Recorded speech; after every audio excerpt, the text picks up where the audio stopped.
Chapter 1. I'm Not a Thief. In the orphanage's dormitory, a 9-year-old girl's eyes reddened as she faced everyone's questioning. She had a pair of big watery eyes and was beautiful, but due to her malnutrition, she looked a little thin. Seeing that everyone was looking at her with disdain and contempt, she choked with sobs. That jade pendant was originally mine. Not a thief. My mother left it to me. So you're saying that I stole something from you? Standing in front of her was a girl around her age. She tilted her head and glared at her coldly, then smiled innocently. Compared to her, this girl had a sweet appearance and an arrogant expression.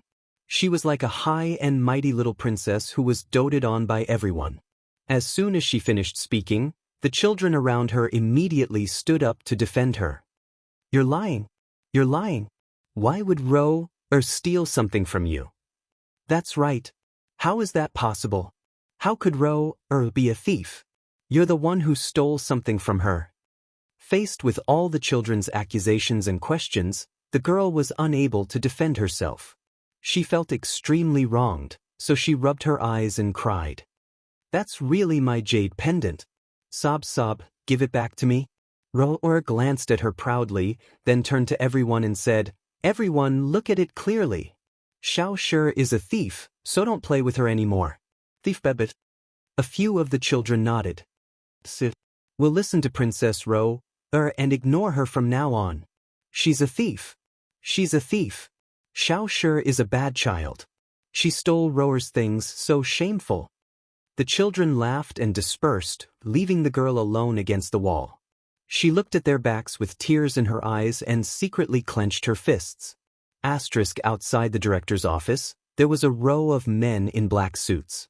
An old man who was over 50 years old sat on the sofa with a serious expression. He looked very energetic, and his tang suit made him look noble. There was a sharp aura between his brows. Even though he was old and his face was slightly aged, his handsome facial features were enough to make one imagine how handsome he was when he was young. The director found a stack of documents and slowly flipped it open in front of him. He respectfully handed it over. Mr. Mu, these are the children who were admitted last year. All the children's information is here. Please take a look. The old man flipped through a few pages and frowned slightly after a few glances.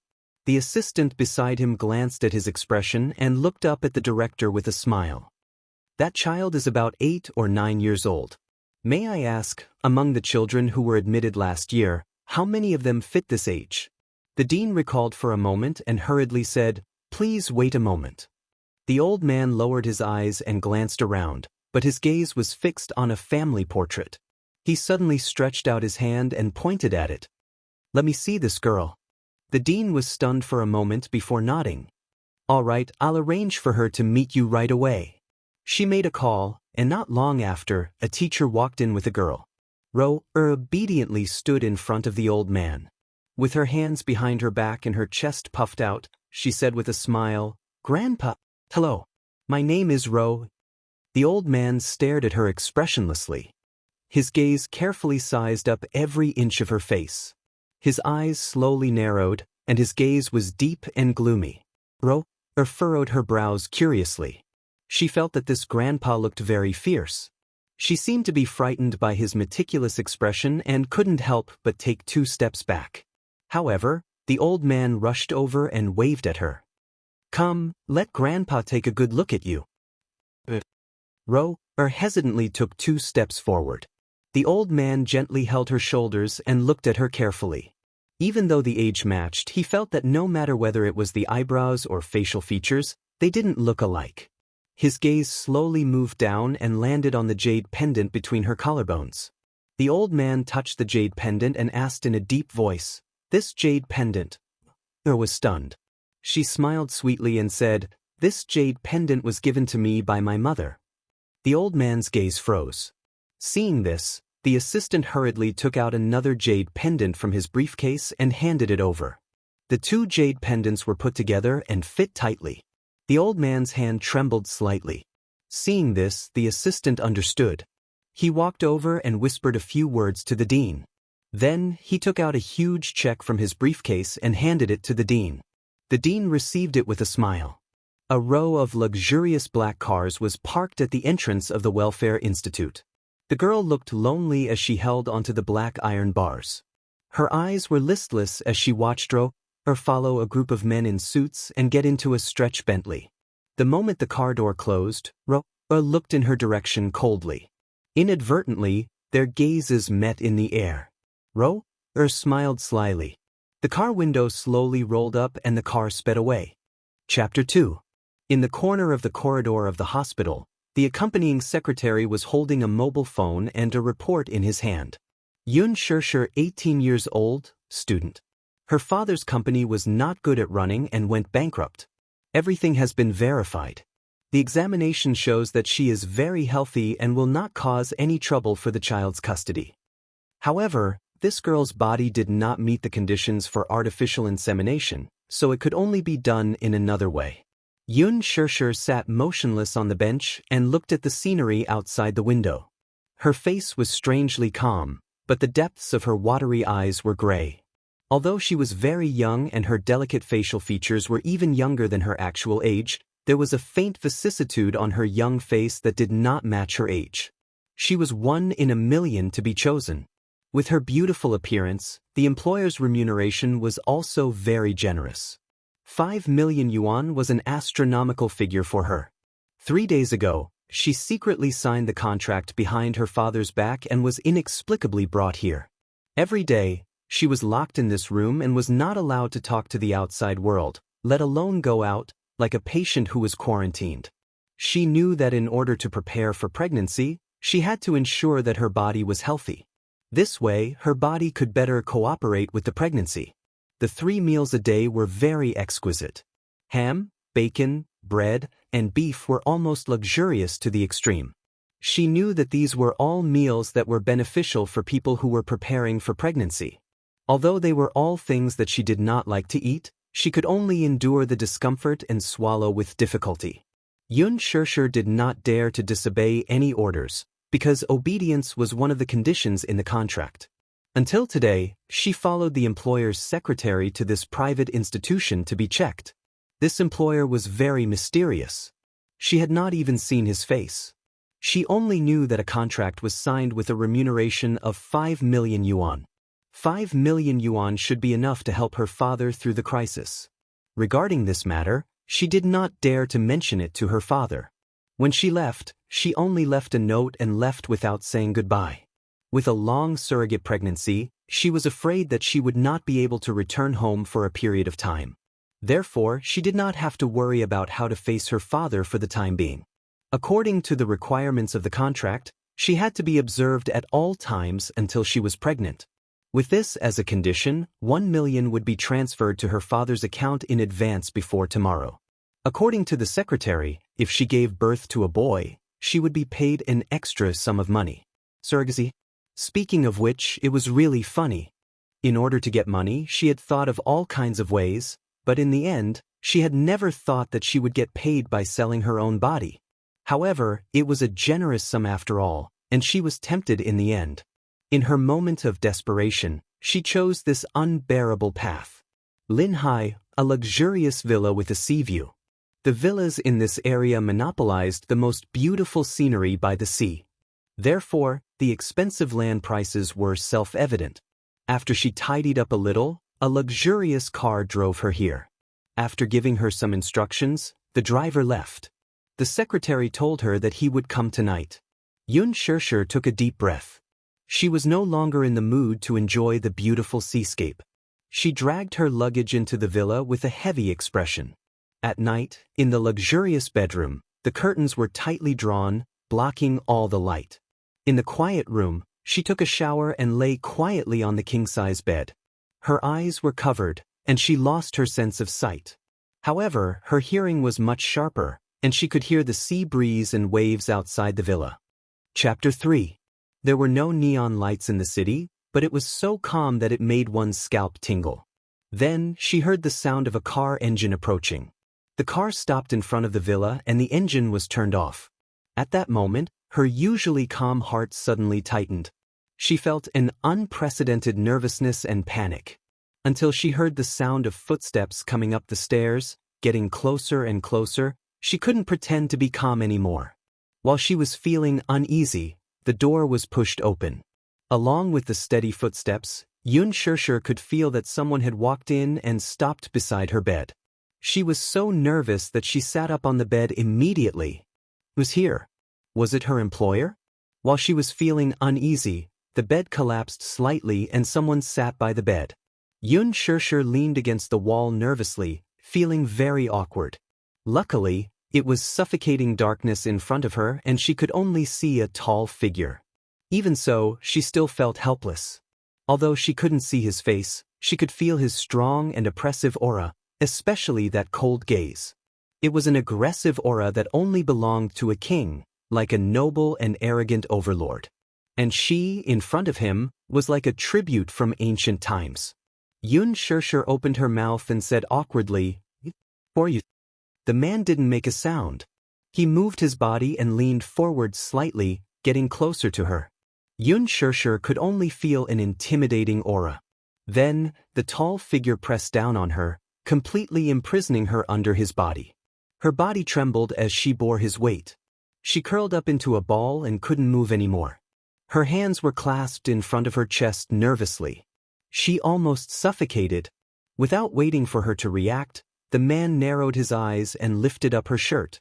Her soft and fair skin was exposed to the air. His large palm suddenly reached in. "Wait," she suddenly said in a trembling voice. "Can I see you?" "Why?" The man's young and deep voice was like a mellow red wine, extremely magnetic. "I can't see anything. I'm scared," he sneered so softly that it couldn't be heard. "You don't need to see it, and you don't need to be afraid." Her young and tender body had yet to fully develop, and this girl was still so young and inexperienced. Her small waist could be completely grasped with one hand. His ice-cold fingers rubbed her lips heavily, and he couldn't stop. "Just close your eyes." The tender feeling was so wonderful, as smooth as silk. His fingertips were slightly wet and cold. When they touched her warm skin, she couldn't help but shiver. The darkness before her eyes intensified the uneasiness in her heart. The man's thin lips curled. Apparently, he felt that this dress was too much of a hindrance. With a rip sound, he tore it apart. His violent actions made Xianxia as stiff as a rock, not daring to move. His heart was beating like thunder, as if it was about to jump out of his throat. Shame, panic, and fear almost suffocated her. At this moment, she suddenly began to regret. Previously, she thought that she could do it. She thought that it was just giving birth to a child for him. Although she had no experience, women had to experience it sooner or later. However, facing this strange and domineering man in front of her, she no longer had the courage she had before. She was terrified to the extreme. Chapter 4. He lowered his head and ignored her uneasiness and fear. His thin lips brushed across her collarbone, causing her to tremble. She was even more sensitive to his aggression. Xianxia's breathing quickened. She instinctively reached out and grabbed his large palm, trying to stop him from violating her. The man seemed to have read her mind and easily tied her hands up and raised them above her head. She was shocked. Her heart kept making useless resistance. She was so scared that her entire body was trembling, but she couldn't reject him. Xianxia shrunk her shoulders and tried to avoid him. However, she didn't know that the unintentional friction made the man's body even hotter. The man sucked in a breath of cold air with a hiss and almost lost control. This girl was really too alluring, and he almost couldn't control himself. Xianxia's heart trembled from this overly intimate action. Her shoulders shivered and she instinctively pushed him away. "Don't." The man acted as if he didn't hear her and ignored her small resistance. Xianxia gasped and subconsciously struggled. Her small hands kept pushing the man's chest, but her wrists were suddenly held tightly by him. Not allowing her to resist, the man removed his last bit of cover and realized what was going to happen next. Xianxia was a little out of breath and didn't want his touch. Her body sank and she wanted to hide in a world that he couldn't enter. His domineering attitude seemed to have frightened her. "Oh, don't. Muyaja was extremely unhappy with her resistance. He slowly looked up and pinched her chin. Looking down, he used the hazy moonlight to look at her shy and helpless little face and asked coldly, "Why? You don't want to?" Xianxia was stunned and pursed her lips. The man narrowed his eyes and his fingertips cruelly twisted her lips. "Woman, do you know what you're supposed to do here?" Her face suddenly froze and her body kept trembling. She didn't know if it was because of the pain or because she was afraid of his coldness. After a long silence, her voice was almost hoarse and broken. "I know. Then, do you need me to teach you what to do?" He raised his sword-like eyebrows and said in a cold voice. Xianxia bit her lips hard. Her eyes turned sour and she felt a line of moisture flowing into her mouth. Her mouth was full of bitterness. She knew that this was just a routine. There was no emotional connection between them. This relationship was only built on the level of a contract. There was nothing else mixed in. However, this humiliation was something that she could not bear no matter what. Wuxia coldly curled his lips. He did not intend to give her any time to adapt. He grabbed her hands and raised them above her head. The corners of his mouth curled up almost cruelly. "Open your mouth." The expression on Xianxia's face became numb little by little. She then closed her eyes in despair, hugged his shoulders with difficulty, and buried her face in his neck. At that moment, she knew that she had stepped into the abyss of sin. The man was satisfied with her submission and suddenly sank into. The feeling of breaking through that barrier was so clear. Xianxia gritted her teeth and endured it. Her voice was as hoarse as a hiss. She gasped. Amidst the excruciating pain, her body tensed up and stiffened like a rock. She couldn't move anymore. An excruciating pain that she had never felt before seemed to be tearing her apart. At that moment, her vision turned black and she almost fainted from the pain. Chapter 5.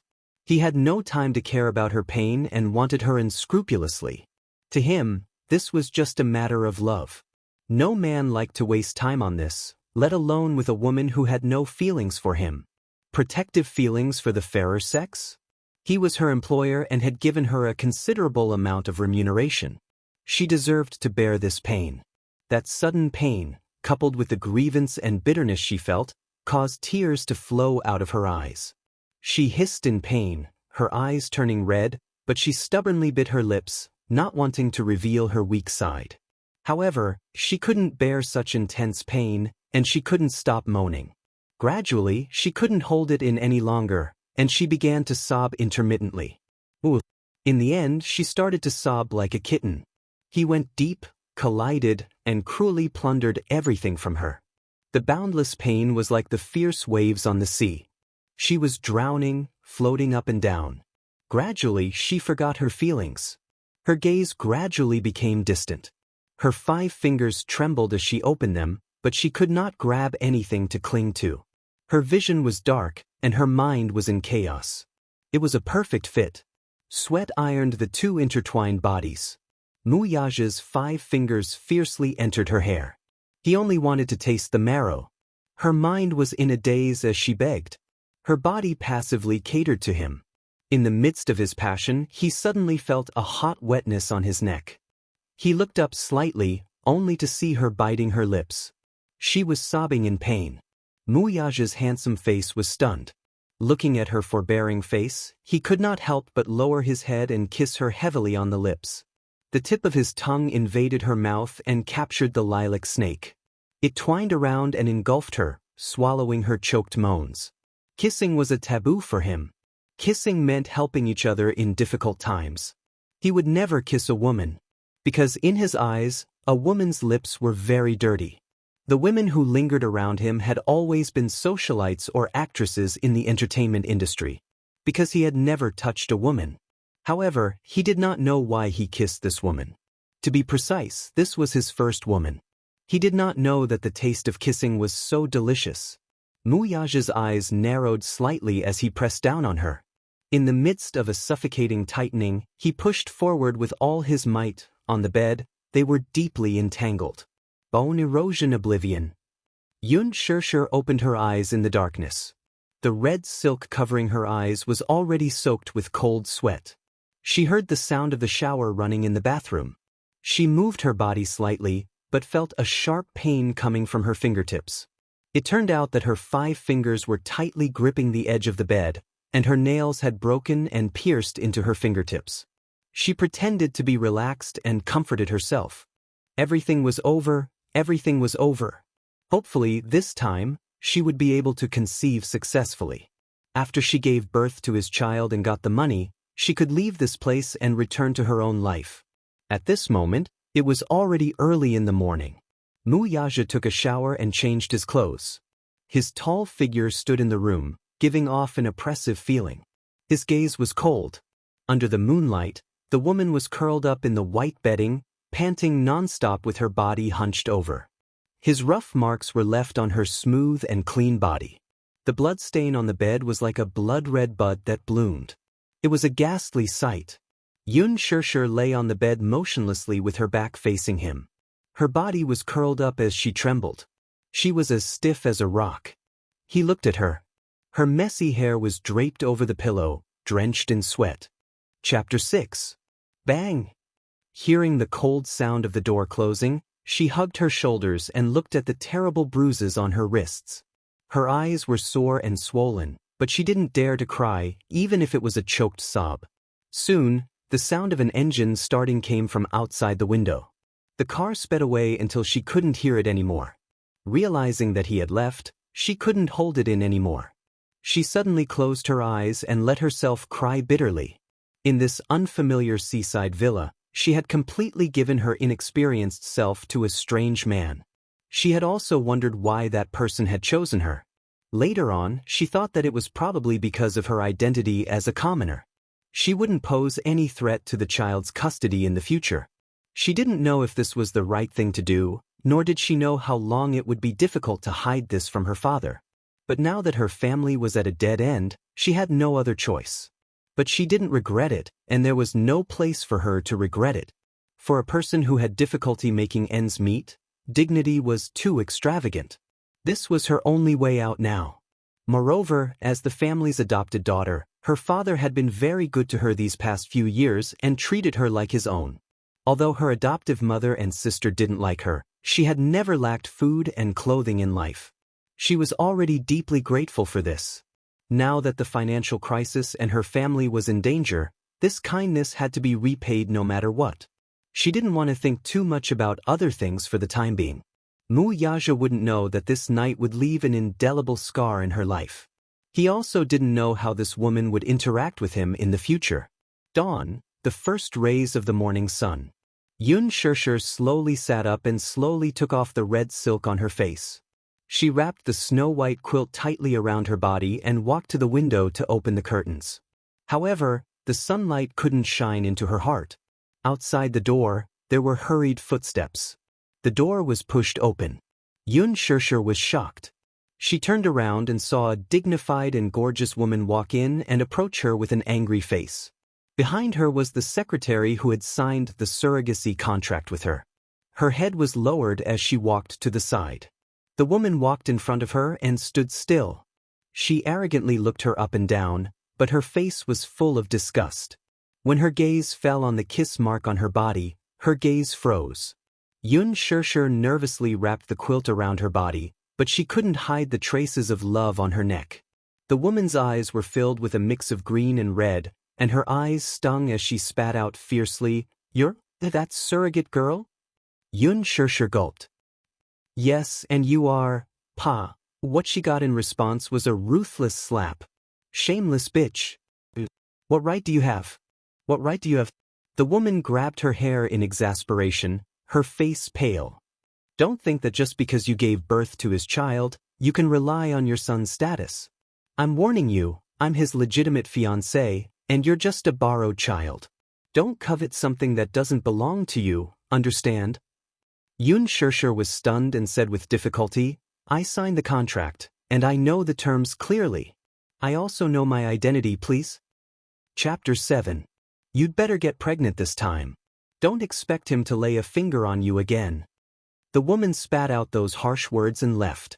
Xianxia slumped to the ground, her soul in a daze. The secretary hurriedly helped her up. "Get up quickly, the floor is cold." Your health is more important.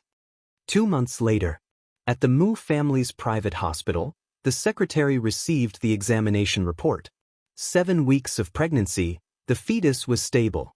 It was a pair of identical twins. She picked up her phone and reported the results to Mu Yaja's assistant. Yun Shirshir walked out of the consultation room. She didn't care about the results of the examination at all. She was like a puppet at the mercy of others. No matter what, she only cared about doing her job and following all their arrangements. She didn't have to worry about anything else. The secretary walked over and smiled at her. Miss Yun, your condition is very stable now. Don't be too nervous. You don't have to worry about anything else. You can stay in the villa and take care of the fetus for the next few months. If you have any requests, just let me know. Yun Shirshir looked up and said softly, I want to see my father. 2 months ago, she left only a note and left without saying goodbye. He must be worried sick now. The secretary was stunned. The CEO has instructed that you can't go out. I just want to see my father. I don't have any other requests. Can't you fulfill this simple request? Looking at Yun Shirshir's pleading eyes, the secretary nodded reluctantly. All right. This matter was very difficult for her. According to the terms of the contract, she couldn't go out. However, the secretary felt that this girl was too pitiful. She came out to be a surrogate at such a young age. She must have some difficulties. So, without telling the CEO, she arranged a time for her. The location was at a coffee shop in the city center. Father Yun received the text message and hurried over half an hour early. He sat in the private room and was a little restless. Ever since she left without saying goodbye, he had been so worried that he couldn't sleep at night. He tossed and turned in bed, and his wife often scolded her in front of him, saying that she was an ungrateful wretch who ran away with some wild man and had no conscience. The family was about to collapse, and in the midst of a crisis, Father Yun did not know where she had gone. However, when he found out that there was an extra $1 million in his bank account the next day, he subconsciously made a bad association with her departure. In fact, Yun Shirshir was not his biological daughter. He had accidentally adopted her from the orphanage 10 years ago. He already had a daughter. At that time, the Yun family was rich. When he saw that Yun Shirshir was sensible and well-behaved, he liked her. Unexpectedly, after he brought her back, he was rejected by his wife and daughter. At that time, he didn't take it to heart. He thought that the little fellow was so sensible that she would be recognized by his wife and daughter sooner or later. However, he was wrong. He was usually busy and didn't have time to care about the trivial matters at home. However, he was a father after all. How could he not know how his wife and daughter bullied Yun Shirshir when he wasn't around? However, Yun Shirshir was sensible after all. Even if she was wronged in front of the two of them, she had never cried to him. It wasn't that he didn't feel guilty towards her. Chapter 8. In fact, his family used to be very wealthy. There was a listed asset under his name, and the profits were stable, so his life was considered wealthy. However, at the beginning of this year, a financial crisis swept across the world, and the sudden disaster crushed the entire family. The company suffered losses again and again, and many shareholders withdrew their investments. Seeing that the company was about to go bankrupt, his wife pointed the finger at Yun Shirshir. This was because last year, in order to keep her away from this trivial family, he didn't hesitate to use the money that he had originally intended to invest to send her to a boarding school for aristocrats.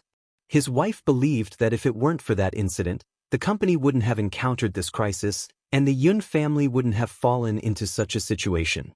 Because of this, there were often arguments in the family. What's more, when Yun Shirshir returned home during the holidays, the mother and daughter took advantage of his absence to beat her up. Father Yun was so angry that he almost had a heart attack. Just as he was burning with anxiety, he saw the door open. The secretary opened the door, and Yun Shirshir slowly walked in. When she saw Father Yun, her eyes moved slightly and became misty, but she immediately calmed down. Father Yun suddenly stood up, but glanced at the secretary with some suspicion in his eyes. The secretary sensibly left the room and closed the door for them. Shirshir. Father Yun walked over anxiously, held her shoulders, and looked at her. Where have you been for the past 2 months? Do you know how worried father has been these 2 months? Yun Shirshir looked up guiltily. She hadn't seen Father Yun for 2 months, but his hair was already gray, and his face looked more weary. Thinking about it, he had been worried for so many days. The company's cases were piled up into mountains, and he had been looking for her in his free time. He had exhausted himself on both sides. "Father, don't worry about me. I'm fine," Yun Shirshir said as she helped him sit down. "How's the company now? Were you the one who made the money?" Father Yun went straight to the point. Yun Shirshir was startled and didn't know how to answer. A hint of panic flashed through her eyes, but she quickly hid it. Father Yun tightly covered the back of her hand. "Good child, tell me the truth. Don't lie to Father. Don't let Father worry about you anymore, okay?" He suddenly thought of something terrifying. He sat up straight and hurriedly asked, "Did you do something stupid?" Seeing that her head was lowered and she didn't say anything, he searched her face for any clues, but to no avail. Suddenly, he pointed suspiciously at the door. "Who was that woman just now?" Yun Shirshir was silent for a long time. Her voice was as soft as a mosquito's. "I'm a surrogate." The room suddenly fell into a dead silence. Father Yun's pupils contracted as he looked at her in disbelief. "How could you, Dad?" Before she could finish speaking, a slap was heard. Father Yun had suddenly slapped her face to the side. Yun Shirshir touched her burning cheeks in a daze. She heard him question her fiercely, "Why did you degrade yourself like this? Is that something you can do?" She was still so young and in the prime of her life, yet she actually went to be a surrogate. Did she know that doing so would destroy her? Was he such a coward in her eyes as a father? Could he not even protect his daughter well? "I won't touch a single cent of that money. I, Yun Yecheng, have yet to reach such a state." With that, he stood up angrily and left the private room in a huff. Chapter 9.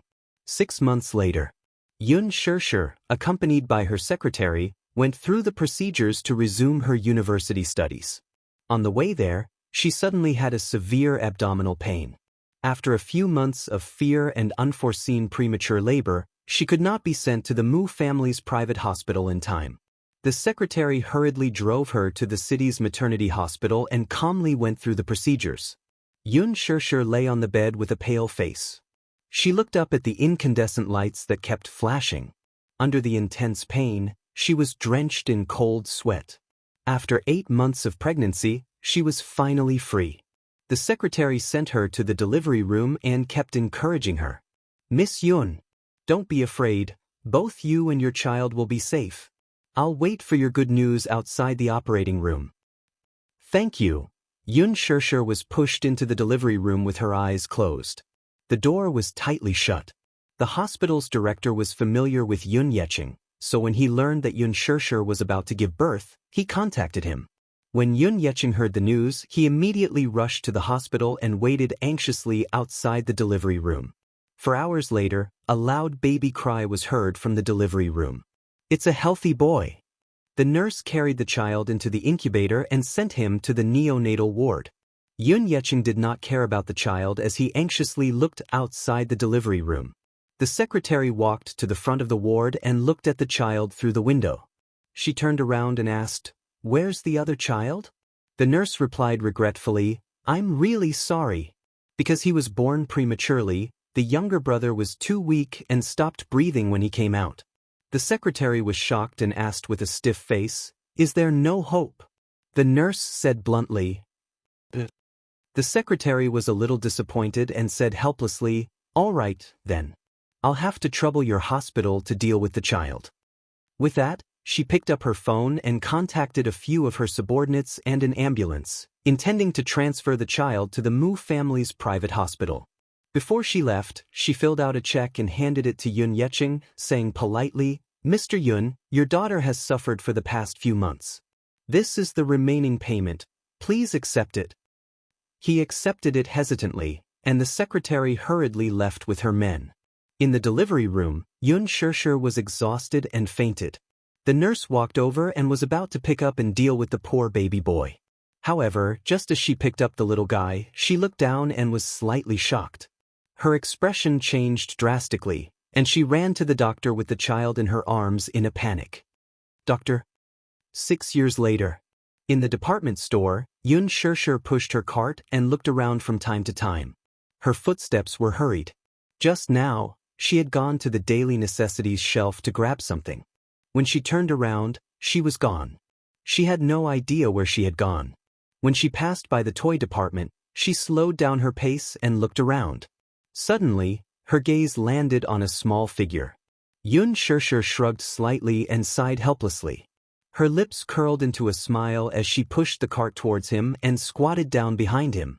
He saw the little guy standing in front of the shelf, looking intently at the beautifully packaged remote control car on the counter. Little Munchkin looked very young, about 5 or 6 years old. He was wearing a clean school uniform, but he looked a little thin. With thick, silky black hair, fair jade-like skin, and a youthful face with exquisite facial features and rosy cheeks, he was quite adorable. He had a pair of big watery eyes that sparkled and were clear and beautiful. The corners of his eyes were long and curved, and his thick eyelashes were long and curly. They were slightly upturned, like 2 black phoenix feathers. His jet-black eyes were as pure and clear as black jade, without a trace of impurities.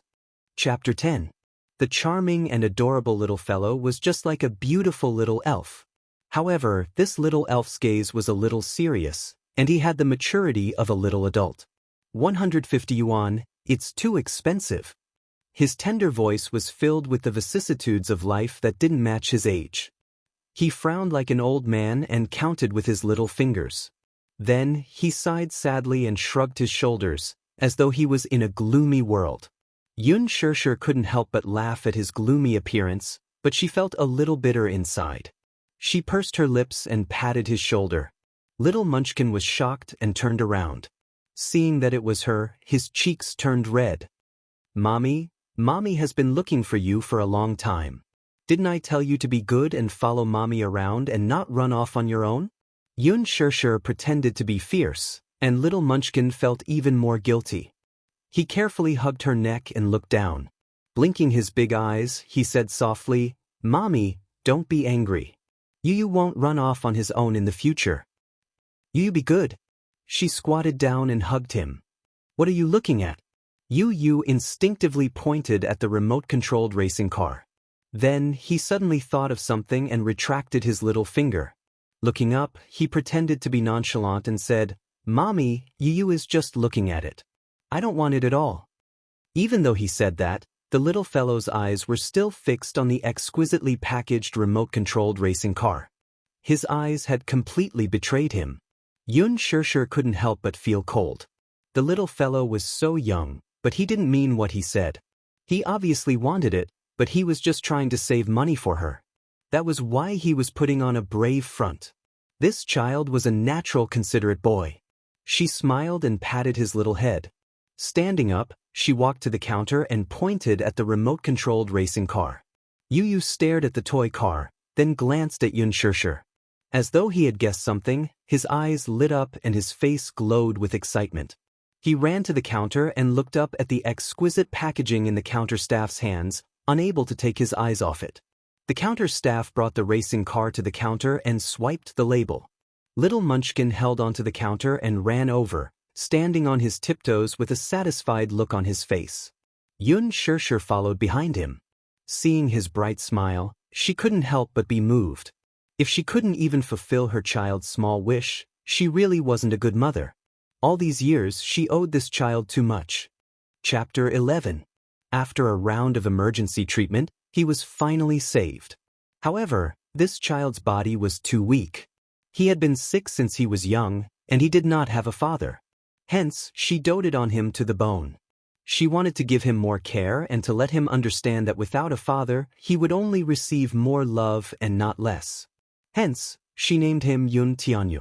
While thanking the heavens for protecting him, she also hoped that he could grow up healthily. As for him, her father helped her keep the matter of him a secret. At that time, the hospital's director was on good terms with him and had secretly tampered with the records for her. Hence, that man did not know about it, and Yu could stay by her side and not be taken away by that man.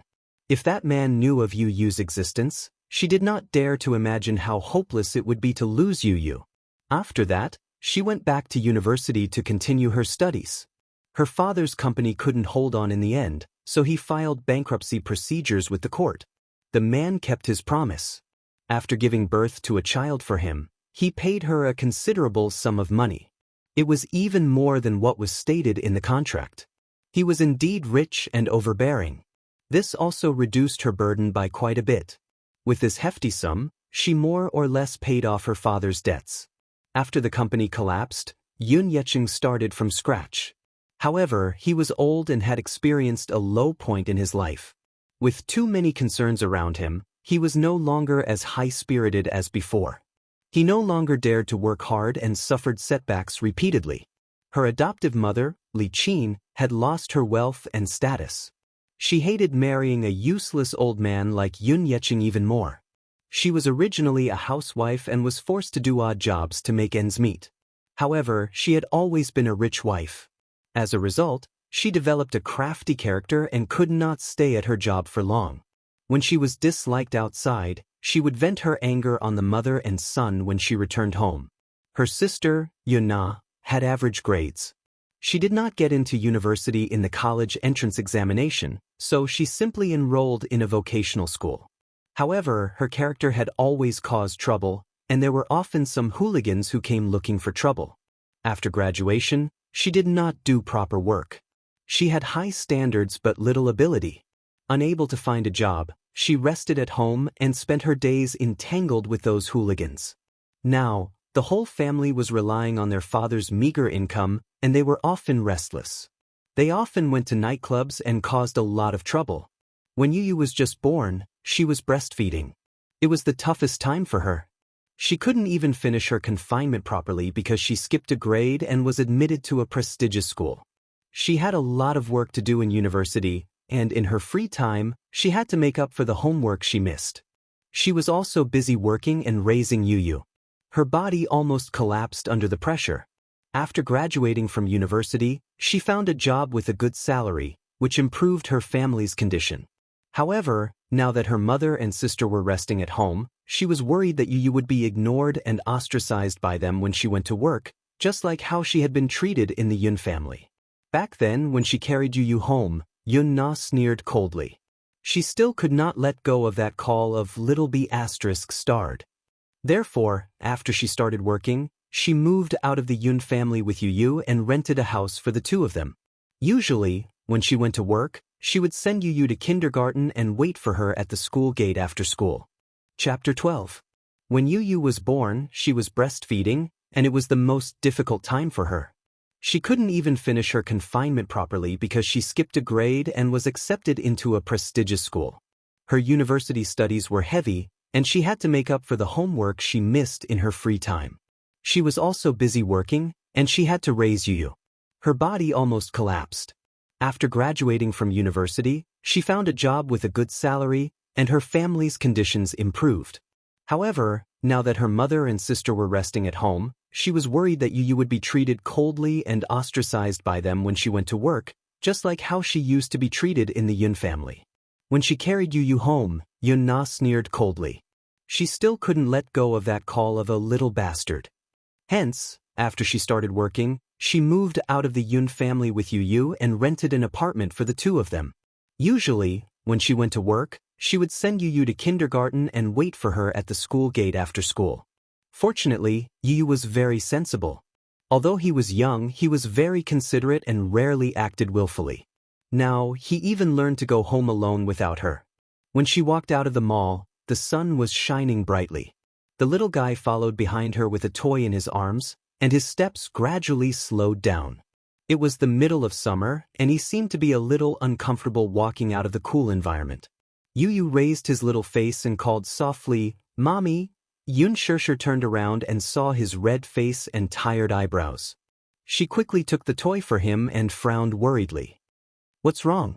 Yu, are you feeling unwell?" Yu frowned and spread his arms at her. He said coquettishly, "Mommy, it's so hot. You can't walk anymore." Piggyback. Xianxia was stunned when she heard this. She couldn't help but smile and squat down. When Yu saw this, she was so happy that her eyes turned into crescents.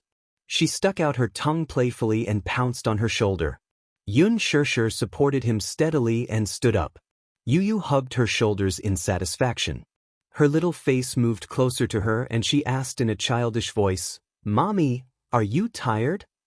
"I'm tired. When Yu grows up, Yu will carry Mommy." Xianxia smiled.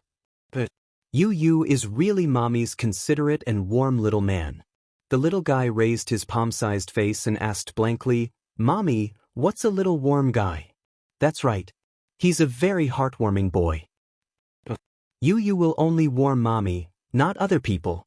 Yu's pink lips curled up sweetly as he cupped her face and planted a big kiss on her lips. The mother and son laughed and bumped their heads together before they left, laughing.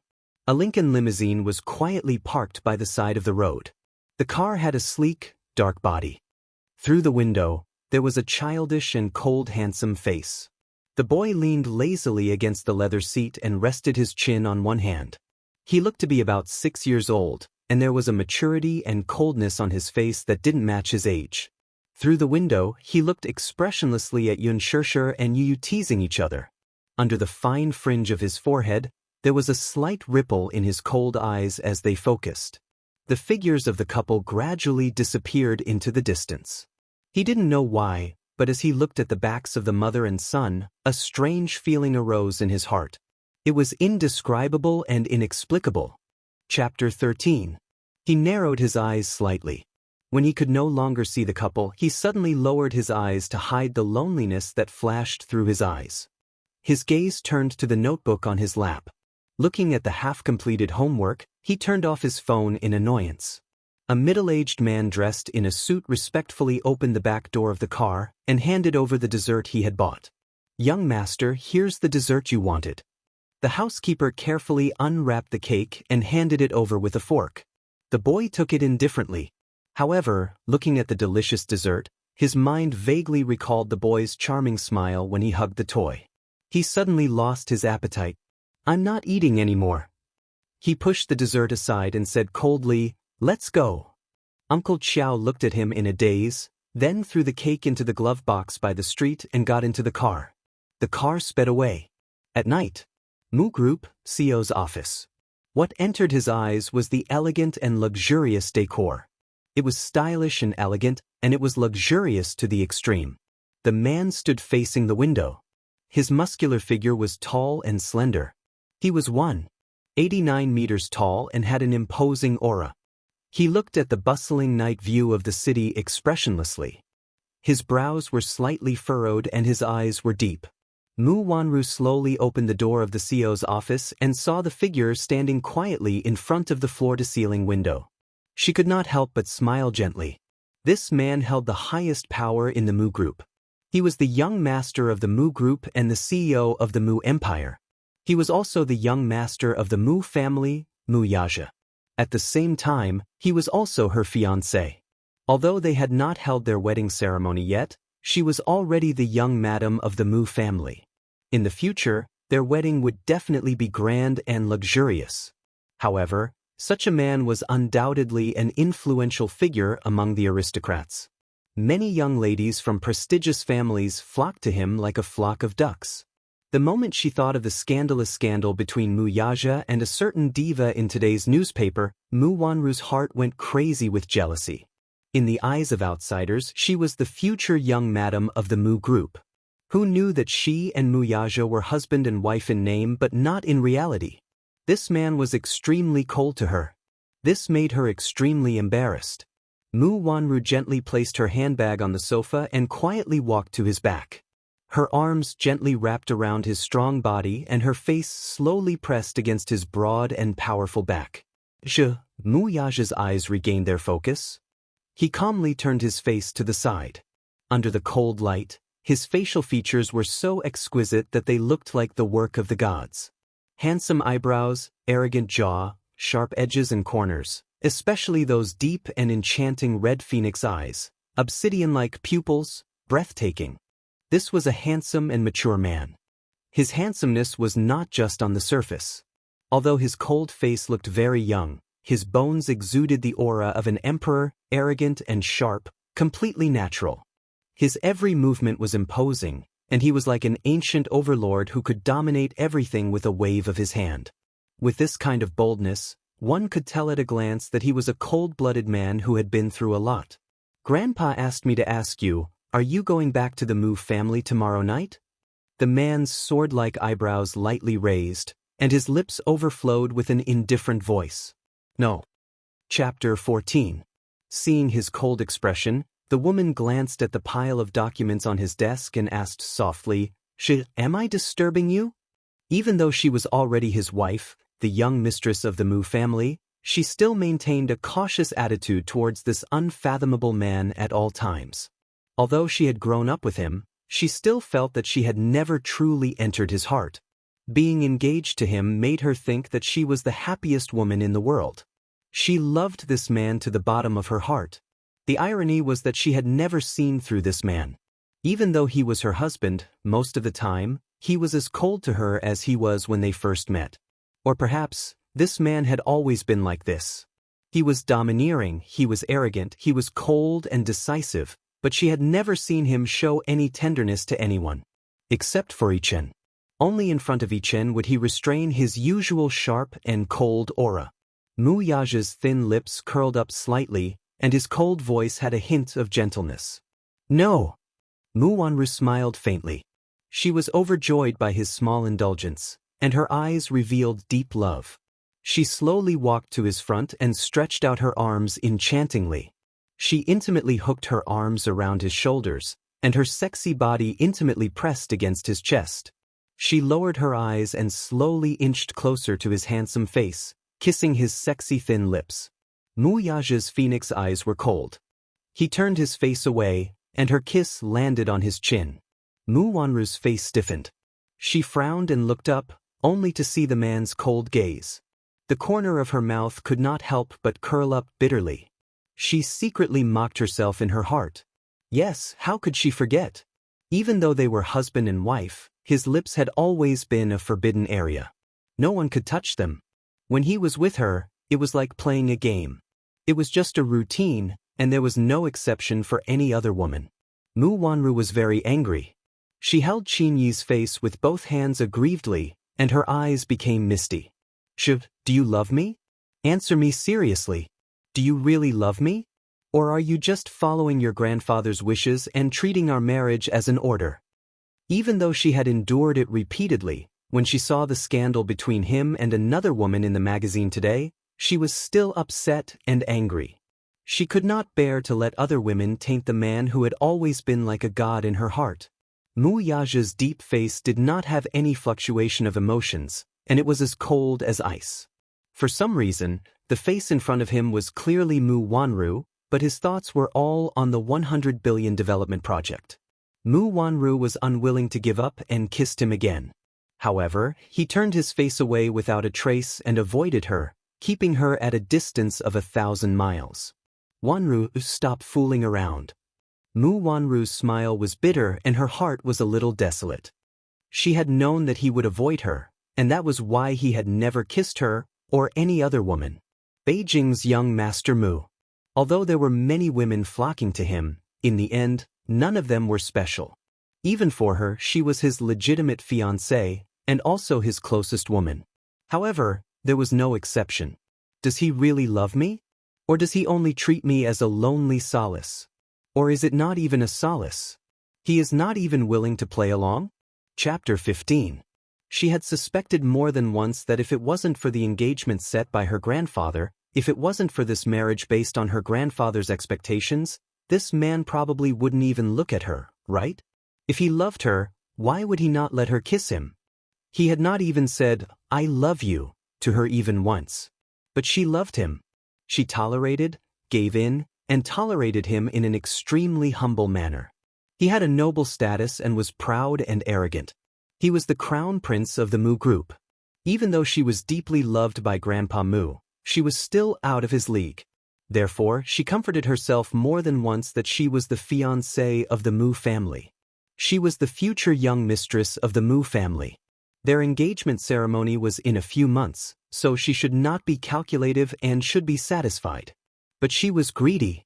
Not only did she want his body, but she also wanted his heart. Mu Wanru smiled bitterly and said in a low voice, "Do you really want to be with me?" Mu Yaja seemed to be a little absent-minded. That woman's helpless face flashed in front of his eyes. Mu Wanru saw that he was in a daze and could not help but hold his collar tighter. Did you really love me? Answer me." Mu Yaja pushed her away and returned to the table. His voice was neither cold nor warm. "Wanru, don't be stubborn." He looked down coldly. His indifferent and low voice sounded as if he was coaxing an unreasonable child. But when was she being unreasonable? Mu Wanru was brought back to the Mu family by Grandpa Mu more than 10 years ago. He brought her to him and set the engagement. In the capital, the Mu family was an influential and wealthy family. Mu Wanru was the precious daughter of Grandpa Mu. She was pampered and reserved. She loved him, but he did not love her. This engagement was not essential to him, who was born in a wealthy family. He was just following his grandfather's wishes. According to his temperament, women were not essential. Marriage was just to maintain his grandfather's favor. It was a disguised form of contract. His engagement with Mu Wanru was no exception. It was just a bargaining chip. Now, the side branches of the Mu family were ready to make a move. Many people were coveting his position. He was just using this engagement as a springboard to expand the territory of the Mu Empire. This word was too extravagant for him. What was love? Was it those upper-class ladies who sought fame and fortune and fawned over him? Was it the willful and arrogant Mu Wanru? Was it a young model who wanted to become famous? In this era of material desires, where money and desire intertwined, who would still talk about feelings? He had never loved anyone except for his mother. Family and love, they were all out of reach. He was cold and he closed his world. In the business world, he could do whatever he wanted with a wave of his hand. His style was cold and hard. In private, you could talk about benefits with him, but you could forget about entering his heart. Ridiculous. The phone on the table suddenly rang. Mu Wanru picked it up for him. A voice message came from the secretary's desk. "President, young master is here." There were footsteps outside the door. Then the office door was pushed open and a small head popped in. "Daddy!" The little boy saw that Mu Yaja was not busy, so he walked in. When he realized that Mu Wanru was also there, his face suddenly became unnatural.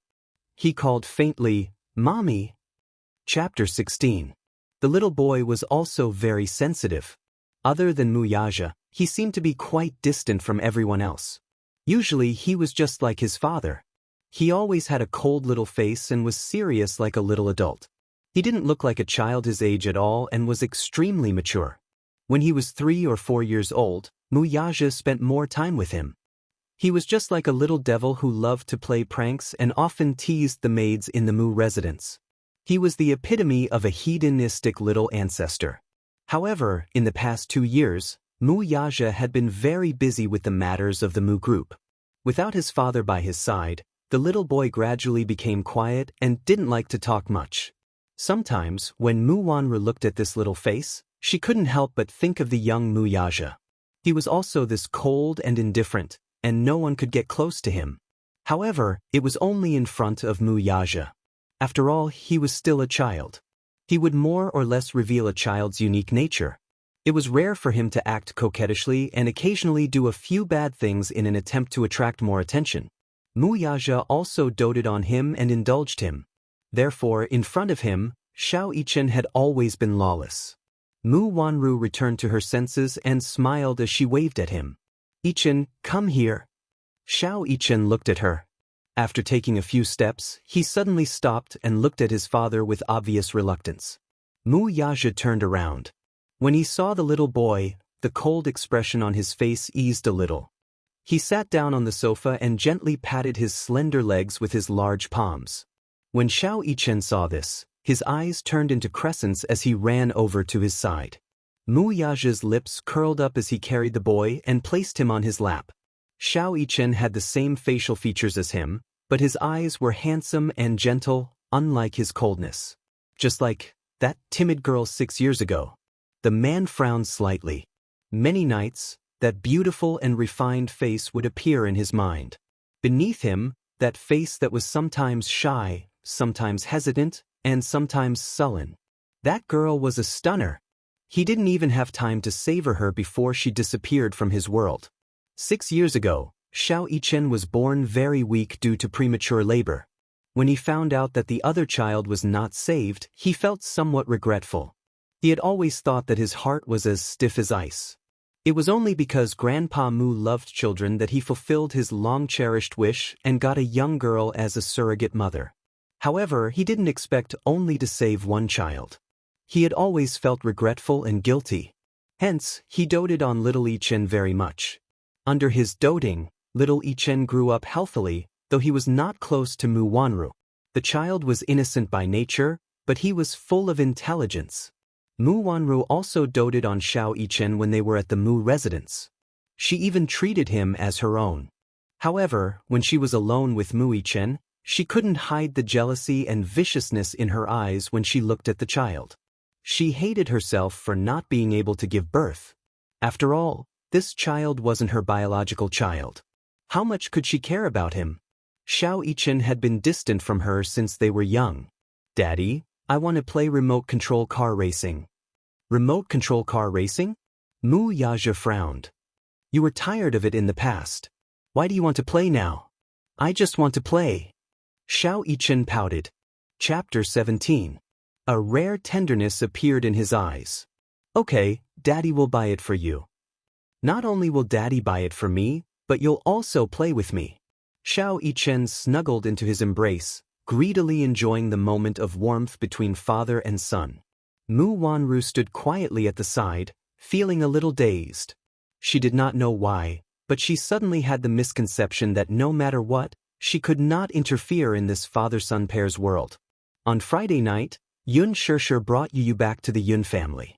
Initially, Yun Yeqing was very reluctant to let her and Yu move out of this house, but knowing her situation and difficulties, he asked her to return once a week to have dinner with him. Even though Yun Shishir was a little wary, there was nothing she could do. After all, she owed her father a lot. If he had not brought her out of the orphanage, who knew what kind of situation she would be in? Yun Shishir carried the groceries she had bought and walked at the back. Yu skipped up the stairs and saw Yun Yeqing waiting for him at the corridor.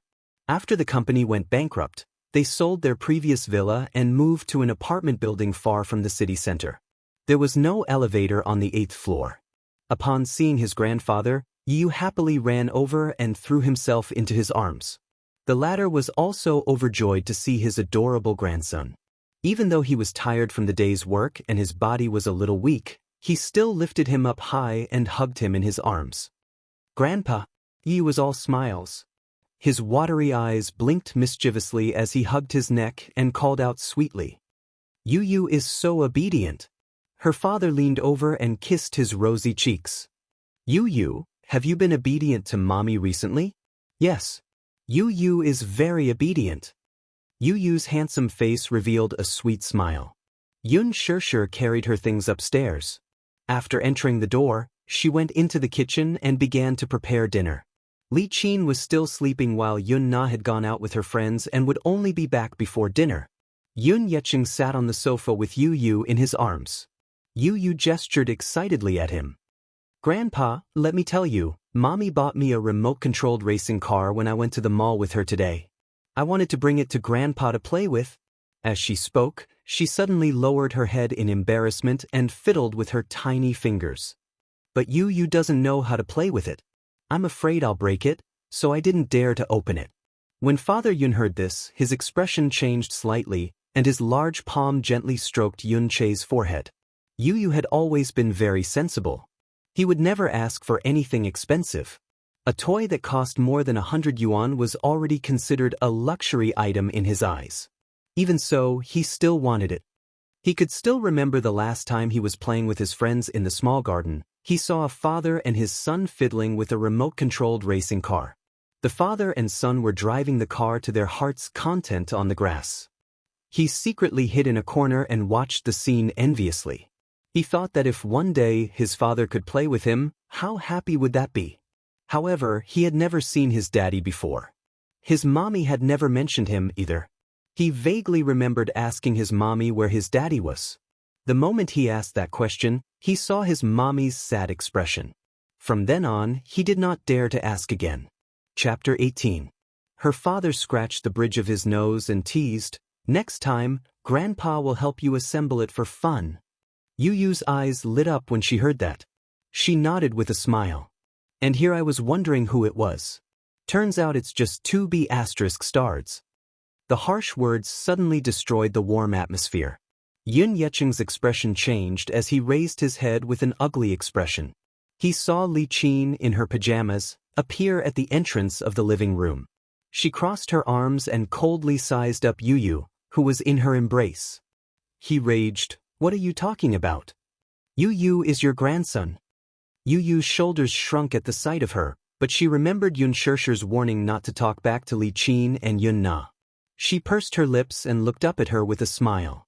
"Grandma!" Li Qin cast him a sidelong glance and said harshly, "Hey, don't. I don't deserve to acknowledge you as my grandson." Yun Yeqing was furious. "What do you mean by that?" "What else can I mean? I mean it literally. It's your business if you want to acknowledge him, but I'm not.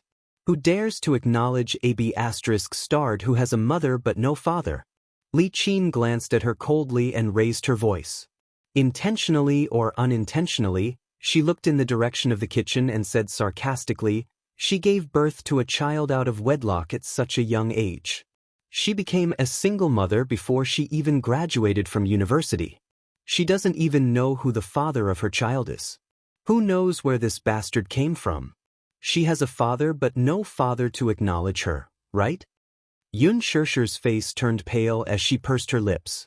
Li Qin continued harshly, "Besides, the company went bankrupt because of her. Our family hasn't had a good life these few years. Someone doesn't know what's good for her and doesn't know what's good for her. She insisted on bringing back a burden to the Yun family.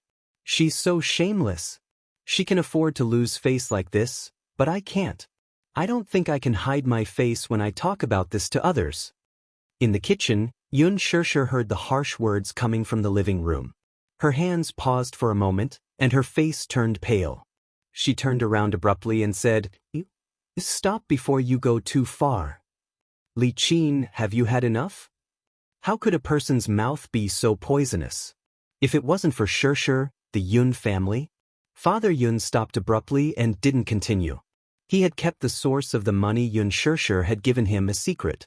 After all, it would be bad for Yun Shishir's reputation if the news of her surrogacy got out. Therefore, Li Qin assumed that the debt was repaid from the Yun family's assets. "Well, go on. So what if she's gone?" Li Qin flew into a rage out of humiliation. Her eyes turned red as she felt wronged. She was so angry that she laughed. "All right, you're going to bully your own family for 2 outsiders, aren't you? Why are you yelling at me? Yun Yeqing, why did I do that? I'm doing this for the Yun family. When the company went bankrupt, I even borrowed a sum of money from my family. I'm too ashamed to return it now." "Ha, now, you're yelling at me for 2 outsiders? Are you going to chase Nana and me out of the Yun family tomorrow because of them?" Yun Yeqing was so angry that his face turned ashen. He could not help but raise his voice. "Don't be unreasonable. What are you talking about?" Li Qin shouted. "How am I being unreasonable?" Chapter 19. Li Qin lowered her head and coldly glanced at him. She felt that the young and tender face was an eyesore no matter how she looked at it. Her heart burned with anger. Narrowing her eyes, she raised her hand and slapped his face. "Little bastard. You sure know how to pretend to be a good person. Who do you think you are? Get out of my way. It's all your fault." Yu Yu's face was slapped to the side. He slowly lowered his head and touched his cheek with his small hand. His fine fringe covered his eyes, so no one could see the expression on his face. All they could see was that his pink lips were tightly pursed. Yun Shishir heard the commotion and immediately rushed out of the kitchen. When she saw Yu Yu being slapped, she was furious. She ran over and hugged him sadly. Her eyes were cold and gloomy. Mr. Yun was even more furious when he saw this.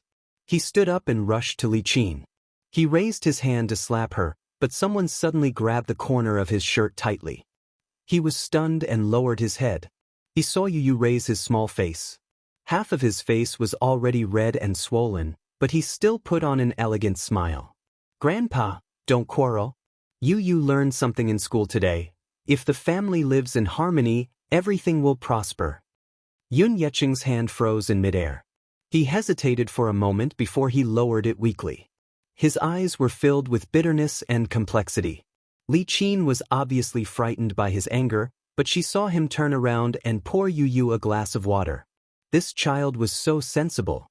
He felt that having a wife like Li Qin was a misfortune for their family. He had once thought of getting a divorce, but this woman just had to cry, throw a tantrum, and threaten to hang herself. She made a scene in the neighborhood. Yun Shirshir carefully looked at the palm print on Yu's face with lingering fear. She raised her head and looked deeply at Li Qin before she stood up and pulled Yu to the kitchen. This dinner, as always, had a different flavor.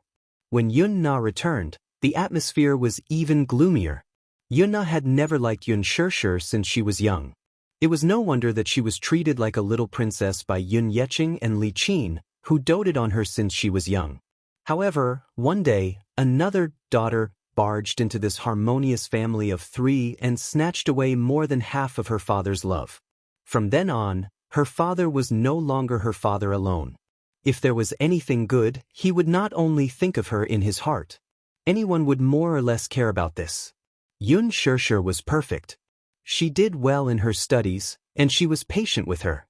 Because she was too good, her father loved her even more. Therefore, Yun Na could not tolerate her existence in Yun Shirshir's eyes. That was why she hated her so much.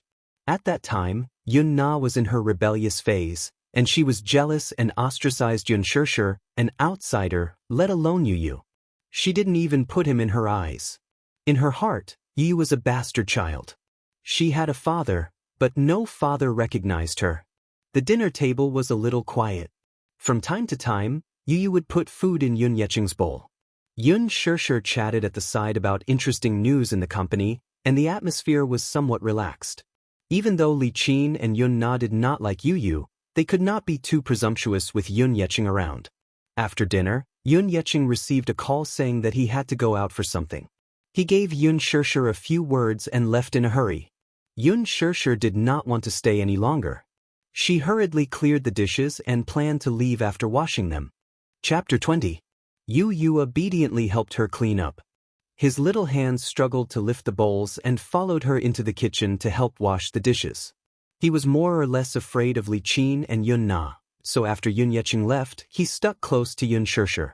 In the living room, Yun Na glared hatefully at the mother-son pair in the kitchen and complained to her mother. "Mom, why did you let this little B** start into our house? It's so unlucky to see him like this. I was in a good mood." Li Qin sat on the sofa with a sullen expression. "Who knows? You'll have to ask your father." AB** teach and AB** starred. Why did our family meet with these two scourges? Nana, don't let your father hear this. Otherwise, he'll help outsiders teach us a lesson again. You didn't see your father like that today. It was so scary. Yun Na turned pale with anger when she heard this. Dad actually helped them? Li Qin got angry when she said this. Isn't that so? Yun Na clenched her fists and snorted coldly. He's just AB** starred. Even his father doesn't want him. I wonder which man she fooled around with.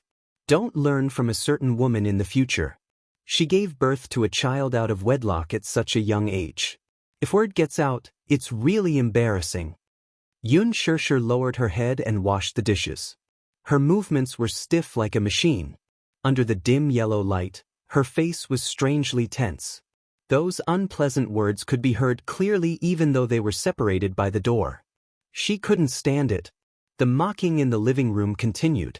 Yun Shirshir straightened up abruptly, but a fair and tender hand suddenly pressed down on her arm. Yun Shirshir lowered her head in shock and saw Yu leaning on her side. He looked at her with a smile. His pair of lively eyes seemed to see through her complicated thoughts. Mommy, Yu will help you wash. Let's go home early.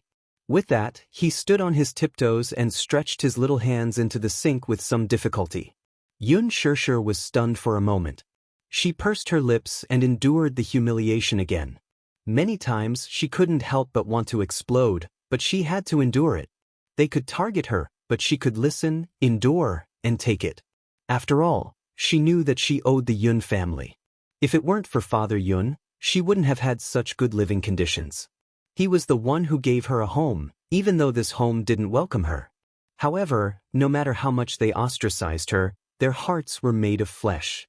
Yu had never done anything wrong to them. In the end, he was still an innocent child. He was so young, so he shouldn't have to experience the same darkness as her when she was young. If not for Yu's presence, she would have exploded on the spot. However, with Yu by her side, as a mother, she wanted to leave a beautiful childhood in Yu's heart. She would never step into the Yun family again. On the way back, Yu sat in her arms. Xianxia buried her face in his shoulder weakly and held his hand tightly. For a moment, she felt a little regretful. Back then, she shouldn't have been so selfish to keep Yu by her side. Perhaps, if she had stayed by that man's side and had a father and a mother, she wouldn't have suffered all these grievances. That family must be very rich. In that family, Yu's life must be very happy, right? But she couldn't bear to. After 6 years of relationship, blood was thicker than water. She couldn't bear to part with this cute and sensible child. Chapter 21. Xianxia whispered in his ear, "I'm sorry, Yu." Yu opened his mouth, wanting to say something. He actually wanted to ask if his daddy really did not want him anymore. Did he really not like him, so he abandoned him without a care? Was he really like what the adults said, born with a father but not acknowledged by a father? However, he swallowed the words that were at the tip of his tongue. Yu held Xianxia's slender fingers and looked up at the night sky outside the window. He said softly, "Mommy, even if Yu's daddy doesn't want you, Yu still has Mommy. Yu loves Mommy. Mommy, don't be sad. It's Daddy's fault for making Mommy sad. Yu must protect Mommy when you grow up." Xianxia looked up and followed his gaze. She let out a long sigh and hugged him tighter. Yu is such a good boy, the Mu residents. In the living room, Mu Yichen was sitting on the sofa when he suddenly felt a strange, throbbing pain in his heart. It was unbearable. He furrowed his brows slightly and placed his small hand on his chest. His palm touched it and it was beating very quickly. His heart was in so much pain that he almost suffocated. The helper, who was tidying up his toys, hurriedly squatted in front of him when she saw him clutching his chest in pain. "Young master, what's wrong?" Mu Yichen broke out in cold sweat. "It's like being pricked by a needle. It's unbearable. Is it still the same as before?" The helper was at a loss for words. The young master was always like this. He would often have sudden palpitations and chest pains, but he was sent to the hospital several times, and the cause of his illness was not found. Even the authoritative experts couldn't figure out what was going on for a while. Mu Yichen curled up on the sofa and sucked in a breath of cold air. His eyes were cold. "What's wrong?" He slowly walked down the escalator with the help of his cane. The old man was dressed in a well-ironed tang suit. Although he was old, he still looked energetic. It was not difficult to tell that he was a romantic and elegant person when he was young. "Great-grandfather?" Mu Yichen looked at him and called out obediently. His position in the Mu family was unshakable. He was someone who had toyed with the rich and powerful all his life. Hence, just a look from him was enough to make others revere him. Therefore, even a rich playboy like Mu Yichen was afraid of Grandpa Mu. Mu Sheng, on the other hand, doted on the little guy to the bone. Mu Yaja was his most beloved grandson, and Mu Yichen had Mu Yaja's blood flowing in his veins. Therefore, he naturally doted on him. Seeing that his most beloved great-grandson had relapsed, the old man's face changed. He hurriedly asked, "Are you feeling unwell again? Is your heart hurting again?" Grandpa Mu's expression was full of concern, but Mu Yichen evaded him subtly. It was obvious that he was very afraid of him. He was afraid of his grandfather's stern face and did not like to be close to him. "It's nothing." "Nonsense. Look at you, you're breaking out in cold sweat." The old man's heart ached. "Great-grandfather, I'm going upstairs to read." Mu Yichen jumped down from the sofa and ran upstairs. Looking at his back, the old man sighed slowly. The night was dark. A black Bugatti Veyron sped along the road. The neon lights shone on the streamlined body of the car, and the shadows in the tunnel flickered. Wuxia controlled the steering wheel. His deep-set eyes were tinged with a hint of sinister hostility. The bleak moonlight cast a silver glow on his handsome, sculpture-like face. He stepped on the accelerator, and the roar of the engine drowned out all the noise. Chapter 22. Tonight, for some reason, he was a little out of control. No matter how bad his mood was in the past, or how difficult the development project was, he was very patient. However, today he was inexplicably annoyed and even tired. His phone rang. Wuxia picked up the phone. Muichen's voice came from the other end. "Daddy? Yes? What's wrong?" "Daddy, my heart hurts again. Yesterday I had a dream. I dreamed of Mommy." The sports car came to an abrupt stop. The car window rolled down, revealing Wuxia's gloomy face. "Yes? Mommy? Wanru? Not this Mommy.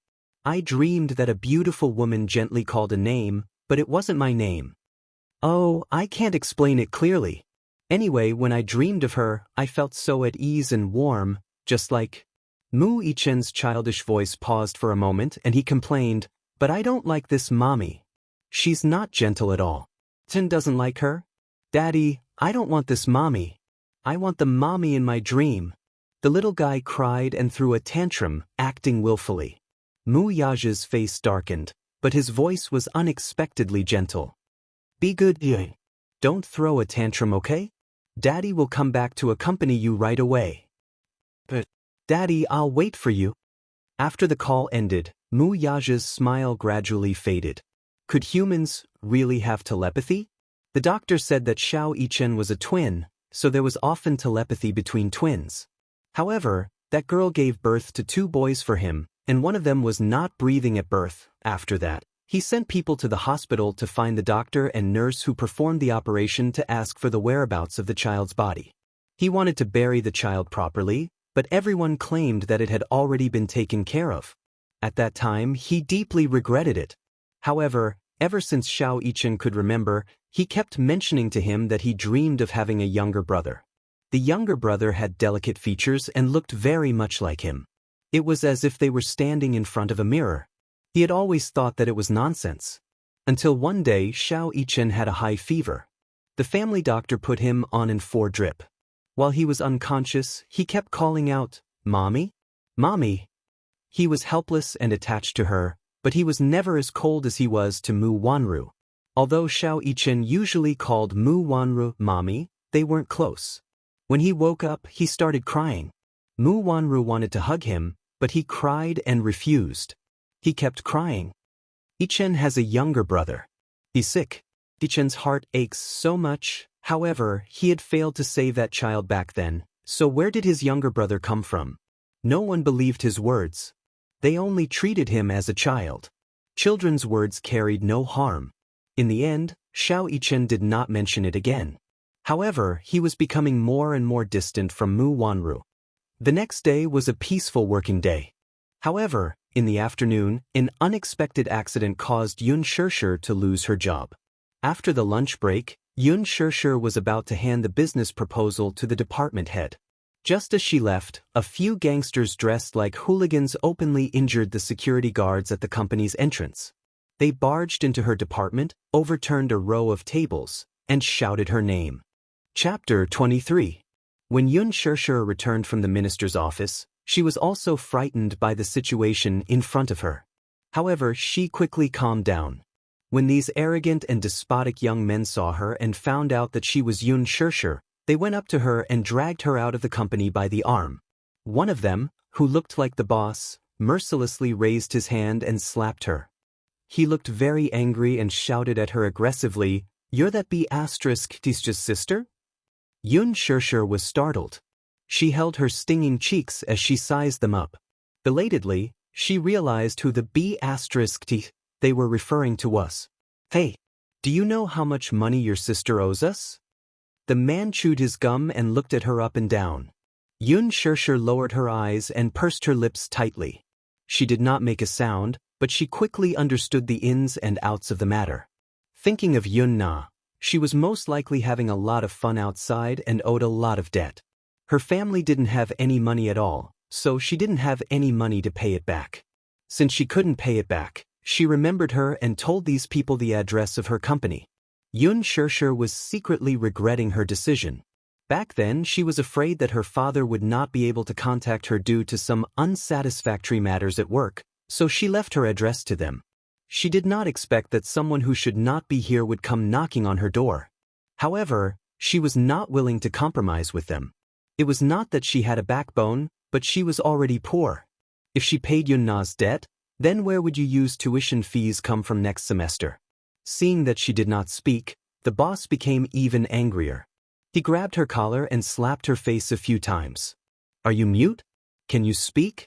Say something. Damn it. Are you not going to pay up? A few hooligans pushed her around, and a few pairs of eyes that were filled with evil intentions glanced at her chest. It's fine if you don't pay up. You just have to come with us obediently. If you don't have money to pay up, there are always other ways. Speaking of which, you're quite good-looking. Are you interested in having some fun with us? A few of them smiled maliciously. Xianxia's face was green and red. Please be more respectful when you speak. Oh, this little girl has quite a temper. The man smiled sinisterly and then slapped her again. How can you be so arrogant? You owe money and you don't pay up, and you're still in the right. Xianxia slowly turned her face, and her hands secretly reached for the phone in her pocket. This small movement was caught by the men. One of them fiercely grabbed her wrist and slapped her phone on the ground. Of them, he stomped on it and crushed it. She was startled, and panic appeared in her eyes. You want to call the police? I didn't expect you are. The man spat and pushed her to sit on the ground. He kicked her hard on the shoulder and said, Call the police. Call the police. Boss, didn't that be woman has a child? This woman has a son. Which kindergarten does he go to? One of the men looked at her meaningfully. Xianxia suddenly looked up and blurted out, No. Don't find trouble with you. I'll give you the money. She had always been very rational, but when it came to Yu, she would lose her cool. Chapter 24. When she returned to the office, she hurriedly withdrew her bank card. Her hands were trembling, and her eyes were stinging. After withdrawing a few thousand yuan, she finally paid off Yun Na's debt. The few hooligans counted the money with satisfaction and glared at her fiercely. Finally, they did not cause her any more trouble and swaggered away. When she returned to the company, the department in charge found her and called her into the office. They fired her on the grounds that she had brought a lot of trouble and losses to the company. They told her to pack up and leave quickly. Xianxia, who stood in the hooligan circle and was unmoved by the threats of so many evil people, was about to lose her job. Her eyes immediately turned red. She did not care about anything else and cried as she begged the manager not to fire her. She still had She could not lose this job. If he lost this job, where would his living expenses come from during this period of time? The Yun family was still burdened with a sizable debt. Yu was still young and needed to spend money. Now that the kindergarten fees were ridiculously high, coupled with Yu's weak body, the cost of nutrition was a hefty sum. Coupled with the mother and son's living expenses, there was no way for them to raise money. When the manager saw her pleading, he could not help but be moved. To be honest, Xianxia was a very outstanding employee.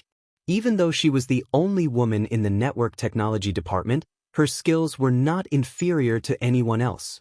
When it came to work, she had always been diligent and conscientious. However, this time, because of her, the higher-ups were very dissatisfied and threatened to fire her. There was nothing he could do. He did not have much power in his hands and could not protect her. Therefore, even though Xianxia begged bitterly, in the end, it was to no avail. When she got off work, she simply packed up and left the company. When the employees heard that she was leaving, some were happy, while others were worried. Most of them felt that it was better for Xianxia to leave as soon as possible. She was always in the limelight in the company and stole their promotion opportunities. Her abilities were outstanding, and her looks were outstanding. Even the department head liked her, and she received the most annual bonuses. Now that she was gone, they were much more relaxed. Some of her colleagues had a good relationship with her. When they learned that she had been fired, they felt sorry for her. They exchanged contact information with each other and sent her out of the company. Xianxia left the company and walked alone on the road in a daze. She hugged her bag and felt depressed. Perhaps it was because she had been too distracted with her head down. She didn't see the red light turn on, nor did she hear the roar of the sports car in the distance. She only heard an ear-piercing screech of brakes, so sharp that it almost pierced her eardrums. Only then did she react, but it was already too late. The speeding sports car brushed past her body and abruptly stopped not far away from her. Before Xianxia could react, the car suddenly brushed past her and she fell to the ground. In the intense pain, the skin on her knee was scraped. She suddenly came back to her senses. The documents in her arms fluttered to the ground. Xianxia looked up in shock. In her blurred vision, she saw an extremely luxurious high-end Porsche. The streamlined body of the car showed its nobility everywhere. Xianxia had seen the introduction of this sports car in a magazine before. It was said that it was a global limited edition and was custom-made. There were only 3 of them in the world. Chapter 25. Xianxia did not know if it was because of the pain or something else, but her eyes stung and became moist. She could no longer hold back her tears as they slid down her cheeks and dripped onto the ground. She was so upset that she started sobbing softly. She had been a vagrant since she was young. Even though she had a family later on, other than Yun Yeqing, no one in the Yun family welcomed her. She had always been helpless. Now that she had lost her job, she really did not know what to do. The grievances that had been suppressed in her heart for a long time finally found an outlet. The unforeseen events in the past few days had already exhausted her. Just thinking about how she had just lost her job and was now penniless because of helping Yun Na pay off her debt, she did not know what to do now. All along, she had been very strong, so strong that she was almost stubborn. Even when she was in a difficult situation, she would only lick her wounds alone. No matter how tough and tiring it was, with Yu by her side, she always felt that life was full of hope. However, reality hit her black and blue all over. Yu had once told her that when she was in trouble, she just had to smile. Even a child knew this principle, but she could not do it well. Hence, she could no longer stop her tears from falling. Xianxia covered her cheeks in a sorry state. She sat on the ground and sobbed sadly. Not far away, the Porsche's engine stopped. The door opened, and a pair of expensive leather shoes stepped on the ground. Wuxia got out of the car gracefully and closed the door behind him. In his line of sight, he saw a woman in a white dress sitting on the ground motionlessly. She buried her face and cried like a pear blossom in the rain. She looked very pitiful. The girl looked very young, about 20 years old, but she looked a little frail. She wore a simple dress. Her soft, black hair was slightly messy from the wind and draped over her shoulders, covering her shoulders. Her attire was not eye-catching, but it did not detract from her beauty at all. Instead, it added a hint of fragile beauty, making her even more pitiful. Wuxia's gaze slowly narrowed, deep and distant. He did not know why, but this girl touched his heart slightly. He felt that she was somewhat familiar, as if he had seen her somewhere before. But now that her head was lowered, it was hard to see her face clearly. Wuxia's sword-like eyebrows raised slightly. He walked closer to her and elegantly squatted down in front of her. His phoenix eyes lowered slightly as he coldly glanced at the injury on her knee. On her fair and slender legs, there was a smear of scarlet blood. The dark red blood flowed down along the beautiful curves of her legs. He lowered his eyes and looked at her body again. He didn't see any other injuries. Looking at her, she didn't seem to be injured at all. Fortunately, the injury wasn't serious. It was just a scratch. But seeing her crying so sadly, as if she had suffered a great grievance, he didn't know what she was crying for. Now that it was in such a miserable state, it looked a bit like an abandoned cat. Wuxia saw it, but his expression did not change. His originally gloomy mood became even more gloomy. He always had the habit of racing on the mountain roads when he was in a bad mood. Just now, He didn't notice the figure on the road. Or maybe it was because she looked too thin and was wearing a white dress. She looked so weak that she could be blown away by the wind. Hence, he didn't notice her at all. It was only when he got close to her that he braked. Luckily, nothing happened. Chapter 26. Seeing her silently crying, Wuxia did not intend to waste any more time. He lowered his head and took out his wallet. He took out a few large bills and handed them over expressionlessly.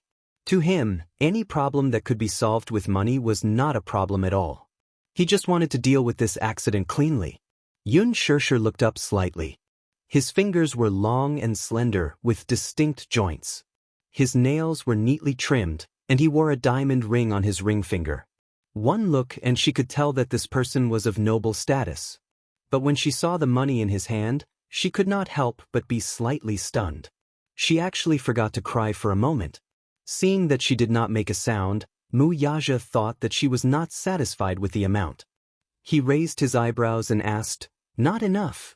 It was not that he had never seen greedy people, so he naturally thought that this girl was not interested in the amount he had given her.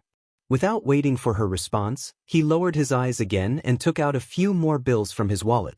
He did not have the habit of carrying too much cash with him, so there were only about $2,000 in his wallet. But it was more than enough to bandage her wound. Xianxia was stunned. She was obviously surprised by his actions. But in the man's eyes, there was obviously a different meaning. This woman seemed to be more greedy than he had imagined. Wuxia smiled coldly. His thin lips curved into a mocking smile. He simply took out all the cash in his wallet. He did not care if she wanted it or not. He did not want to waste time with her. Seeing that she did not have any pockets, he folded the money into a roll, leaned closer to her and stuffed the money in front of her chest. His cold fingertips brushed against her skin. His ambiguous action startled her. She raised her head slightly, and through the fringe covering her eyelids, she caught sight of the man's sinister smile with a deep meaning. The handsome man in front of her was 1.9 meters tall and had a godlike face. His exquisite silhouette was like that of a statue of a god. His facial features were handsome, and his pair of deep phoenix eyes faintly contained the majestic aura of an emperor. At first glance, one could tell that this man must have experienced a lot of bloodshed and was a superior who controlled life and death. Even though it was a smile, it was so cold that it did not have any warmth. It was as if it was just a physical attraction. Looking at her, there was only pity in his eyes. Pity? Why was he looking at her with pity? For a moment, the grievance and anger in her heart poured out and tainted her eyes. The next moment, she saw the man take out a pen and write a string of numbers on her chest in a flamboyant manner. If it's not enough, call this number again. His aggressive behavior caused Xianxia to exclaim in surprise. This action of his was unintentionally humiliating her. "Sir, what do you mean? Are you rich?" Her eyes were filled with anger, and her tone was indignant. "You injured someone, but you didn't even apologize. Do you think that everything can be settled with money?" Xianxia was not an unreasonable person. She also knew that it was her fault. She did not pay attention to the road conditions, but he used such a condescending attitude to stuff the money into her chest like it was charity. This made her angry. Therefore, she only gave him a cold glare and didn't say anything else. After all, summer insects could not be compared to ice. Xianxia looked up and took out all the money in front of her chest. Her other hand pulled over his broad palm and slapped the money into his hand. Chapter 27. The moment Xianxia raised her head, that pair of misty eyes looked straight at him. The cold smile on Wuxia's lips suddenly froze. His pupils shrunk slightly and then he narrowed his eyes deeply. This stubborn face made his mind startled. For a moment his thoughts flew away. She did not look at his expression. The back of her hand carelessly wiped away the tears at the corner of her eyes. She stubbornly said, "This, mister, it's my fault. I didn't look when I was walking. You don't have to put on such a high and mighty attitude to give alms to me. I don't need it." After saying that, she did not care about him. As if he did not exist, she bent down and picked up all the documents on the ground. She did not even turn her head back as she walked away. Wuxia looked at her disappearing figure. He was a little dazed and could not take back his gaze for a long time. That stubborn look and expression suddenly pulled his thoughts 1,000 miles away. His memories suddenly came back. He vaguely remembered that night. The blindfolded girl under him was forced to bear all of his. He still remembered when he fiercely entered her delicate body. That tight feeling was so suffocating. He wantonly took possession of her. Looking at her crying miserably under his body, he liked to see her cry like this. She was clearly such a weak girl. She was as fragile as a bubble that would burst with a touch. In front of him, she showed such a stubborn face. She carefully protected her pitiful dignity. Men really pitied this kind of girl. No matter how cold a man was, there would always be a soft spot in his heart. Although he was proud and aloof, he was no exception. She was different from other women. She was inexperienced. Her tender appearance was unbelievably immature. She was like an unripe fruit that was extremely sour when he took a bite. But it was this kind of immature girl who unexpectedly aroused the desire that he had suppressed for a long time. He wanted her. His tense body kept clamoring. Later on, the so-called formulaic was not so pure. He wanted to completely occupy her. He wanted to be entangled with her until the last moment. Thinking about it later, it was simply a little strange. When had he, Wuxia, been bewitched by a woman to the point where he was unable to control his own consciousness and was at her mercy? On top of her, his body was actually out of his control. He had always been a man with excellent self-control. After that day, he forced himself not to see that girl again. His intuition told him that she was a dangerous existence. Since he was young, the blood of an overlord flowed in his veins, and he had always been unruly. He was like a free and unrestrained wind, and he had always been overbearing and controlling others, and no one could restrain him. He did not like the feeling of losing control, whether it was with a woman or anything else. He subconsciously resisted this kind of restraint. However, his body was actually somewhat infatuated with this feeling. Wuxia smirked and turned around. Out of the corner of his eye, he caught a glimpse of a document on the ground. He slowly walked forward and picked up the document. It was the ID card that she had left behind. In her panic, she didn't notice that her identification card had fallen to the ground. Wuxia could not help smiling as he took out his phone. "Alan, check on someone for me." "Yes, President. The name is..." On the ID card, there was a girl's shy and warm smile. Her watery eyes were bright and sparkling, as if they were filled with sunshine. The brightness in her eyes seemed to have stunned all of time. Chapter 28. At this time, classes were about to end at the kindergarten. She had originally planned to pick up Yu to eat his favorite crab roe soup dumplings. Thus, she asked Yu to wait for her at the school after school ended.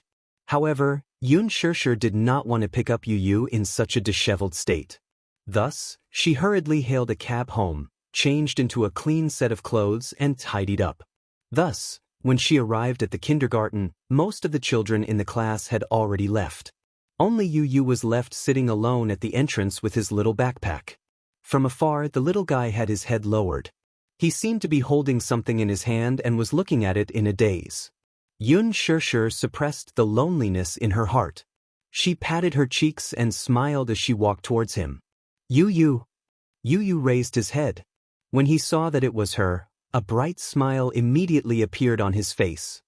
He jumped down from his seat and happily ran towards her. He opened his arms and jumped in front of her, acting cute. "Mommy, let me hug you." Xianxia lowered her body slightly, and the little guy threw himself into her arms, acting coquettishly in her arms like a ball of cotton. His milky white little face rubbed against her neck intimately. He pouted his little mouth and said with a little grievance, "Mommy, why are you only here now? You waited for so long." "I'm sorry, Yu. Mommy had some matters to attend to at the company, so I was delayed." "Then Yu forgives Mommy." The little guy raised his little head. His charming eyes curved gently. His bright eyes seemed to be filled with fragments of sunshine. Yu smiled faintly before pursing his lips pitifully. Patting his tummy with his little hand, he grumbled, "Mommy, I can't take it anymore. Yu is starving. Mommy said that I would take Yu to eat soup dumplings today. When are we going? Xianxia's expression changed slightly when she heard this. She was in a difficult position. All the savings in his bank card had already been used to pay off the debt of that disappointing Yunna. When she resigned today, the manager paid her this month's salary and performance bonus. However, it would only be transferred to her bank account tomorrow. Right now, she was really embarrassed. Crab dumplings were Yu's favorite food, but they were too expensive. She would only bring him there on special occasions or when she received a bonus. Xianxia felt a little bitter in her heart. She looked up at Yu and gently caressed his soft cheeks as she coaxed, "Yu, let's eat at home today, okay?" As soon as she finished speaking, the smile on Yu's face suddenly froze. He lowered his eyes in disappointment and pouted his little mouth. His brows furrowed slightly as he muttered softly, "Mommy said that I can't go back on my words." He tightly clenched the piece of paper in his hand, his small white face flushed red from sadness. His teeth bit down on his lips, and his fine and thick black eyelashes were stained with a bit of watery moisture, his eyes brimming with tears. When Xianxia saw that the little guy was so aggrieved that he was crying, she immediately panicked. She hurriedly wiped away his tears and said sadly, "You, don't cry. Mommy will definitely do what I promised you." Yu gently turned his face away. He seemed to be a little angry. After hesitating for a while, Xianxia gritted her teeth. In the end, she decided to tell him about her losing her job. She didn't want to leave a bad impression in his heart that she didn't keep her word. Chapter 29. I'm sorry, Yu. Mom lost her job today, so... Upon hearing this, Yu looked at her in surprise. His eyes widened as he asked, "Why? Did Mommy do something wrong?"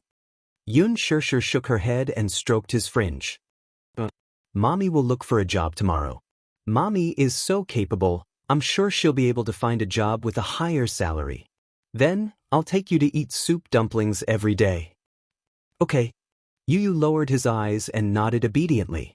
While Xianxia wasn't paying attention, he hid the letter behind his back so that she wouldn't see it. He looked up and smiled as he said, "Mommy, let's go home." Xianxia obviously didn't notice his little movements, so she didn't know what he was hiding. It wasn't until a few nights later, after dinner, Yu obediently cleared the dishes. He moved a small stool from the kitchen and washed the dishes clumsily. His tender little hands were washed with warm water and he was especially serious. He knew how to share some of the housework with Xianxia since he was young. He was so considerate that he didn't seem like a 6-year-old child. Xianxia rummaged through her cupboards and found an obsolete old cell phone. She inserted the SIM card into the phone and turned it on. Only then did she realize that Yu's homeroom teacher had called her a few times. She called back. The homeroom teacher received her call and asked her about the kindergarten's spring outing to the wildlife park. Yu hadn't signed up for the outing a few days after the letter was distributed. Hence, the homeroom teacher called to ask his parents if they wanted to go. Xianxia was slightly taken aback. Obviously, she didn't know about this. Hence, she quietly rummaged through Yu's small school bag behind his back and took out a neatly folded list. On the other end of the call, the homeroom teacher sounded a little cautious. She was afraid that she would say something inappropriate. With all due respect, Yu must really want to go on a spring outing with the children. Moreover, the fee isn't much. Does your family have any financial difficulties? Xianxia hurriedly said, "No. I'll pay the fee tomorrow." She hung up the call with a complicated expression. Looking at the form, she picked up the pen and signed her name on it. Dishing Financial Group. When Mu Wanru walked into the president's office, she saw that Mu Yaja was not there. His assistant, Alan, was putting a thick stack of files on the table. When he saw Mu Wanru, he immediately bowed his head and greeted her with a smile. "Mrs. President." "Okay," Mu Wanru replied. She looked around and asked, "Where is Chairman Mu?" He replied respectfully, "Oh, the CEO is not in the office." "Where did he go?" "Mu Corporation and Yayuan Group have an investment proposal in the afternoon. I don't know when he will be back." "I see." Mu Wanru nodded. Her gaze then stopped on the thick stack of files on the table. She walked over and picked it up. She raised her head and waved it at him. "What is this?" Alan was stunned. After a moment of hesitation, he replied, "This is the information that the Xiao asked me to investigate yesterday." "Information? I should be able to see it, right?" Mu Wanru asked tentatively. Chapter 30. Aaron did not answer and just kept his head down. Mu Wanru ignored him. She was the CEO's wife and the young mistress of the Mu family. What was there that she could not look through her husband's belongings? Thus, she removed the seal and carefully took it out. Aaron was Mu Yaja's right-hand man, so he was reliable in his work, let alone investigating a mere commoner. Within a day, he had thoroughly investigated the information and sent it to the office. He did not expect to be caught red-handed by Mu Wanru. As a subordinate, he naturally could not say anything in front of Mu Wanru, so he did not stop her. The information was indeed very comprehensive. It was a thick stack with pictures and text. Mu Wanru flipped through it page by page. From the detailed family background, the school she graduated from, and even her work history, everything was listed clearly. She was initially a little surprised. This was obviously an ordinary girl, so she did not know why he wanted to investigate her. However, the more she read, the more she felt that something was amiss. Xianxia? She had a vague impression of this name, but she could not remember it clearly. It was only when she browsed to one of the pages that her expression changed abruptly. This was actually the girl who had been her surrogate 6 years ago. It was no wonder that she found this name familiar. 6 years ago, she was engaged to Mu Yaja, but she was found to be infertile. This girl was personally selected by Grandpa Mu. Mu Wanru was slightly puzzled and even uneasy. She did not understand why Mu Zhizhe wanted to investigate this girl. According to the information, this Xianxia actually had a 6-year-old son named Yun Tianyu. Yun Tianyu, 6 years old. The same age as Yichen. Mu Wanru slowly narrowed her eyes. She vaguely remembered that the surrogate girl was pregnant with identical twins. However, because they were born prematurely and the twins' nutrients were taken away by the older brother in the mother's womb, the younger brother stopped breathing when he was born and was pronounced dead. She suddenly had an ominous feeling. She hurriedly flipped through a few pages and found Yun Tianyu's information. She read it word by word seriously. When she reached the end, her palms grew colder and at the same time, anger rose in her heart. There was also a stack of photos in the file. She hurriedly took out all the photos and flipped through them one by one. The first few photos were of a beautiful boy, and the background was in a kindergarten. She had always investigated from the kindergarten. His delicate features and handsome silhouette were exactly the same as Xiao Yichen's. This instantly confirmed her guess. Her fingertips suddenly tightened, and the photos in her hands. Mu Wanru bit her lip hard. Could it be that the child did not die? Or could it be that this child had been hidden by that woman for the past 6 years? Mu Wanru's heart started to panic as waves of chills ran through her body. What exactly was this woman's intention? That child clearly did not die, so why did she not mention it? Could it be that she wanted to use this child's custody to extort a large sum of money from the Mu group? Perhaps her ambition was not limited to this. Perhaps she wanted to use this child to make other plans for the Mu group? After all, in terms of blood, she was the real mother of these 2 children. As for her, although she was now the young mistress of the Mu family and the wife of the CEO of the Mu group, she had no blood ties with these 2 children. Chapter 31. Since ancient times, a mother's status depended on her son. It was the same for wealthy families. Mu Wanru's face gradually turned pale, and her fingertips trembled slightly. Alan, who was standing by the side, saw that her face was a little strange. He cautiously asked, "Mrs. President, what's wrong?" "Nothing." She pretended to be calm as she replied. However, when she flipped to another photo, her gaze suddenly froze, as if she had pierced a hole in the photo. In the photo, the young girl was wearing a bachelor's gown, standing at the entrance of the university, revealing a bright and gentle smile. Mu Wanru was stunned. She obviously couldn't believe it and flipped to another photo. There weren't many photos of Xianxia, only a few. However, this face left an indelible impression in Mu Wanru's heart. It's her? Impossible. It can't be so coincidental. Mu Wanru could no longer hide the panic on her face. She put the photo aside and took the information about Xianxia in her hands again. Previously, she didn't pay much attention to it, so she skimmed through it quickly. However, now she read through it word by word. Until her gaze stopped at the words, Welfare Institute. She was so shocked that she paused. Her heart suddenly felt uneasy. Mu Wanru opened and closed her mouth slowly. Her eyes were glued to the document, but she was unable to utter a coherent sentence. Alan saw her in a daze and glanced at the information. He mistakenly thought that she didn't understand, so he explained it to her. Xianxia. Her biological parents are unknown. Her background is unknown. When she was 6 years old, she was sent to the Welfare Institute. When she was 8 years old, she was adopted by the Yun family. This year, she is 23 years old. She graduated from St. Roland Women's University. She is also the girl who was a surrogate for you 6 years ago. Welfare Institute. Mu Wanru looked at the black and white words on the white paper. While she was in a daze, her memories flew back to the day when she first met her, 15 years ago. Shenda Welfare Institute. At that time, Mu Wanru was just an orphan waiting to be adopted.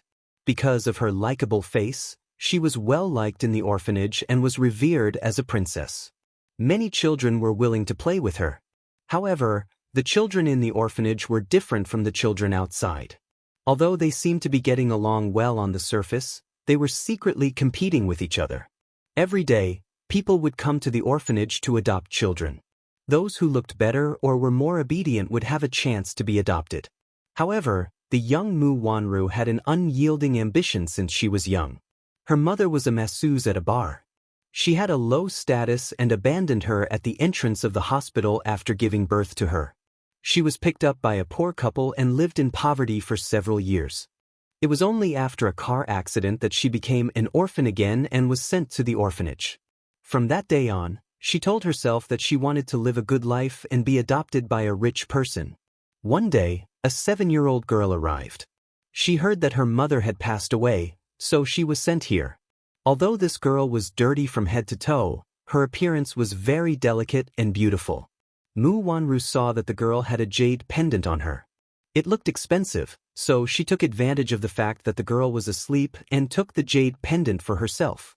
When the girl woke up and found that the jade pendant was gone, she cried and made a fuss.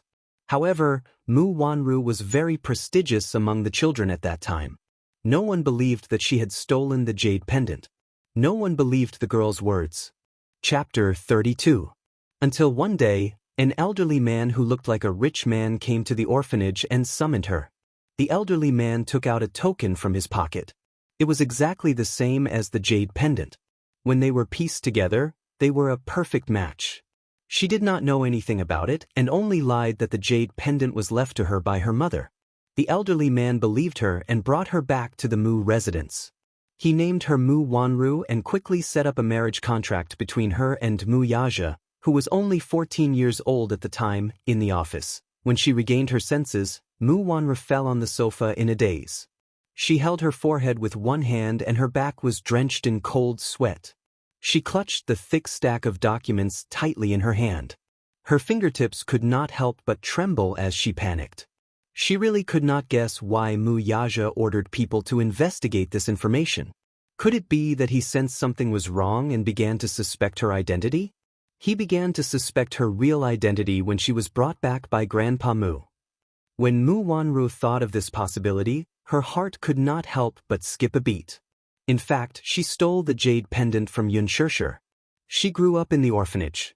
Because of her sweet and obedient appearance, she was well-liked by everyone and had always been held in a high position. At that time, she was still young and had not seen anything good. Hence, when she saw the beautiful jade pendant on that girl, her heart was filled with greed and she stole it. After that, Xianxia found out and confronted her. However, which child in the orphanage did not side with her? Because of this, because of her framing, Xianxia was severely reprimanded by the director and punished with a paddle. It was so painful that she cried for several nights. However, she did not expect that this jade pendant would be involved in a complicated history. 15 years ago, by a freak combination of factors, she was brought back to the Mu residence by the Mu group's chairman, who was also the head of the Mu family, Mu Sheng. However, Grandpa Mu refused to talk about the origin of the jade pendant. He only told her that it was a relic left behind by her mother. After returning to the Mu family, the jade pendant was taken away by old Master Mu. It was paired with the other half of the jade pendant and was kept on him. She often saw him looking at the jade pendant in a daze, as if he was thinking of someone. When she grew up, the old man would occasionally mention that woman to her. Only then did she realize that the woman was his adopted daughter when he was middle-aged. However, that was all he said about that woman. It was as if he was deliberately hiding something from her and did not mention anything else. After that, she became the eldest daughter of the Mu family. She grew up being doted on until she got engaged to his grandson, Wuxia. From the beginning until the end, she didn't mention a single word about the true origins of this jade pendant, and she intentionally concealed it. She knew that if she were to confess everything, it would mean that she would lose everything she had. She would lose her position as the young mistress of the Mu family. She would lose Wuxia. She was not reconciled. She was unwilling to let go, and she did not intend to return everything to the original owner. She admitted that this was a little selfish and unfair to that girl, but she did not regret it. Now that she had everything, her greed had made her lose herself. Chapter 33. When she first entered the Mu family, she felt a little guilty and apprehensive. After all of this did not belong to her but to that girl called Xianxia. However, happiness came so suddenly that everything in front of her seemed to be nothing more than a dream. It was as if everything was just a dream the moment she opened her eyes. However, when she opened her eyes again, she was still in that princess-like room and lying on that big, soft bed. Mu Sheng sat beside her. His stern face could not hide his loving expression. He was so gentle toward her and indulged in her to the core. Whatever she wanted, he would satisfy it one by one. Mu Wanru lacked parental love since she was young. She had never lived in such affluence, so she was immersed in this sudden happiness. However, the one who made her so selfish that she wanted to own everything was that man. The Muse were the capital's rich and powerful family, and Wuxia was a man that many rich ladies flocked to. He was so outstanding that it was unimaginable. Why did God dote on him so much that he was so extravagant that he was not stingy with giving him so much? His family's wealth could rival a country's, his godlike appearance, his noble and arrogant status, and his stunning talent and gifts. Every single one of these would make one's eyes red with envy, and he had them all. She started to be greedy and obsessed with this man, so much so that she lost herself. God had never mistreated her. Although she was the Mu family's young mistress and the CEO's wife, she had snatched them from others. With a single thought, her life turned upside down. She actually became the CEO's wife of this huge business empire.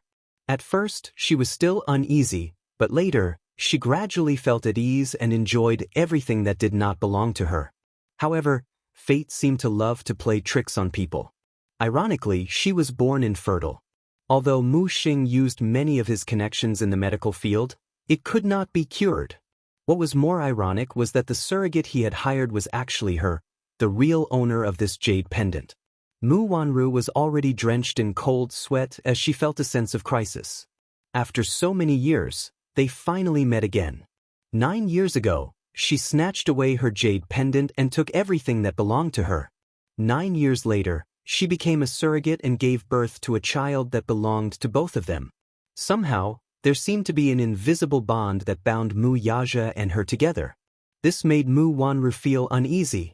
Could it be that he had already started to suspect her identity, that she wasn't the real owner of this jade pendant, and then secretly ordered people to investigate? Impossible. For the past few years, she had been hiding it very well.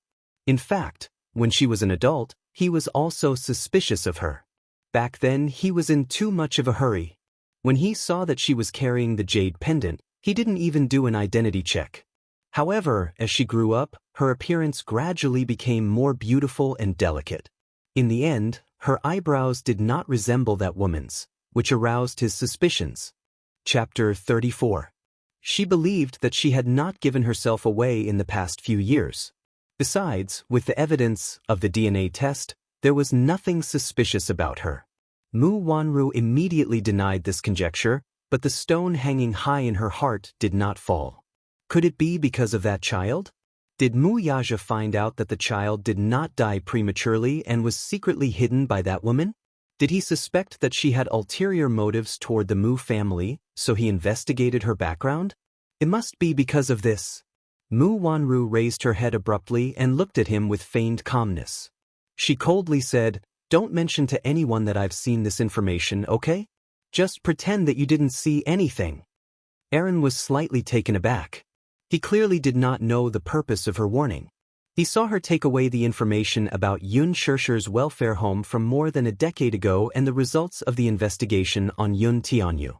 Without raising her head, she coldly said, "Don't mention anything about this child to the sects, including this woman's past.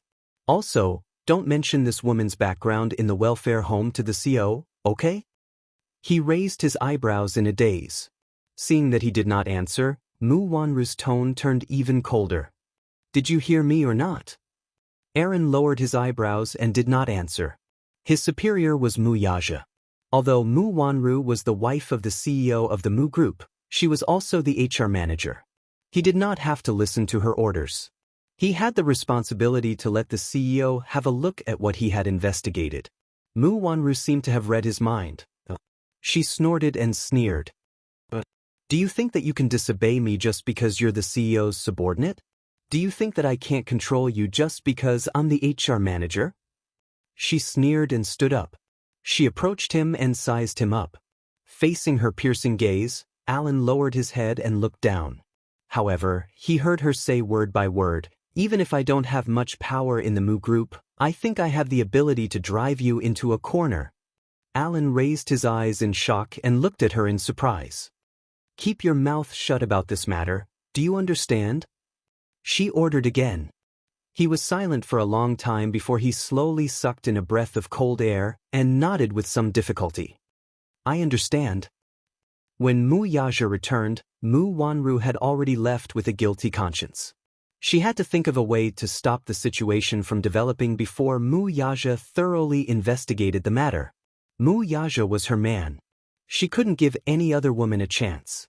Although Alan was Mu Yaja's loyal subordinate, he was also well aware of Mu Wanru's position in the Mu residence. With Grandpa Mu's favor, he didn't dare to offend her easily. Therefore, when Mu Yaja returned to the office and saw the little information on the table, his suspicious gaze fell on Alan. Under his urgent gaze, Alan said calmly, "So, Yun Shirshir is indeed the surrogate 6 years ago." Mu Yaja's eyes turned cold. He suddenly asked slowly, "Is there anything suspicious about her?" Alan recalled Mu Wanru's warning. He lowered his head and looked indifferent. "Get out." Chapter 35. Losing her ID card was like adding fuel to the fire for Yun Shirshir, who was in a difficult situation and was in a hurry to find a job. The next day after losing her ID card, she went to apply for a new one. However, the police were too lazy. They kept delaying it and didn't take her seriously at all. They came up with all kinds of perfunctory excuses. Her temporary ID card was not reissued after more than 2 weeks. She was so angry at the police station that she almost exploded. She tried to interview with a few companies, but they all rejected her because she didn't have any documents. Although she didn't mention this to Father Yun somehow found out that she had been fired from the company. He didn't know the reason, but he didn't say anything and just gave her a sum of living expenses. Her good friend, Xiao Shui, who had just returned to China, found out about this and generously lent her a sum of money to help her get through her current predicament. Xiao Shui was her best friend in high school. They were close to each other and were as close as sisters. At that time, the rumor that Yun Shirshir was pregnant and had a child was all over the school. Everyone suspected that she was being supported by the boss. Only Xiao Shui defended her without hesitation. They had originally agreed to study abroad together, but Yun Shirshir didn't go because of family reasons. Xiao Shui hated her to death at that time and ignored her for a while. In the end, the misunderstanding was resolved. Now that Xiao Shui had returned to China, Yun Shishir brought Yu to welcome her back. The moment they met, Xiao Shue's eyes were brimming with tears as she pulled her into her arms and hugged her tightly. After 3 years of separation, Yun Shishir couldn't help but tear up and feel emotional. Just as Xiao Shui was about to complain about her missing the appointment, she caught sight of Yu standing beside her from the corner of her eye. In an instant, Xiao Shue's eyes widened to the size of copper bells. She blinked in a daze for a long time, shocked by this cute baby. Although she had seen a lot of the world, she was still stunned by Yu's handsome and young face. Especially those clear eyes, the corners of those eyes were curved, and the smile was warm and gentle. It almost melted Xiao Shue's heart. Oh my god! This little guy is too cute. Xiao Shui squatted down and held Yu's fair cheeks. She couldn't wait to rub them into her arms and kiss them. She asked Yun Shishir, Shishir, is he your brother?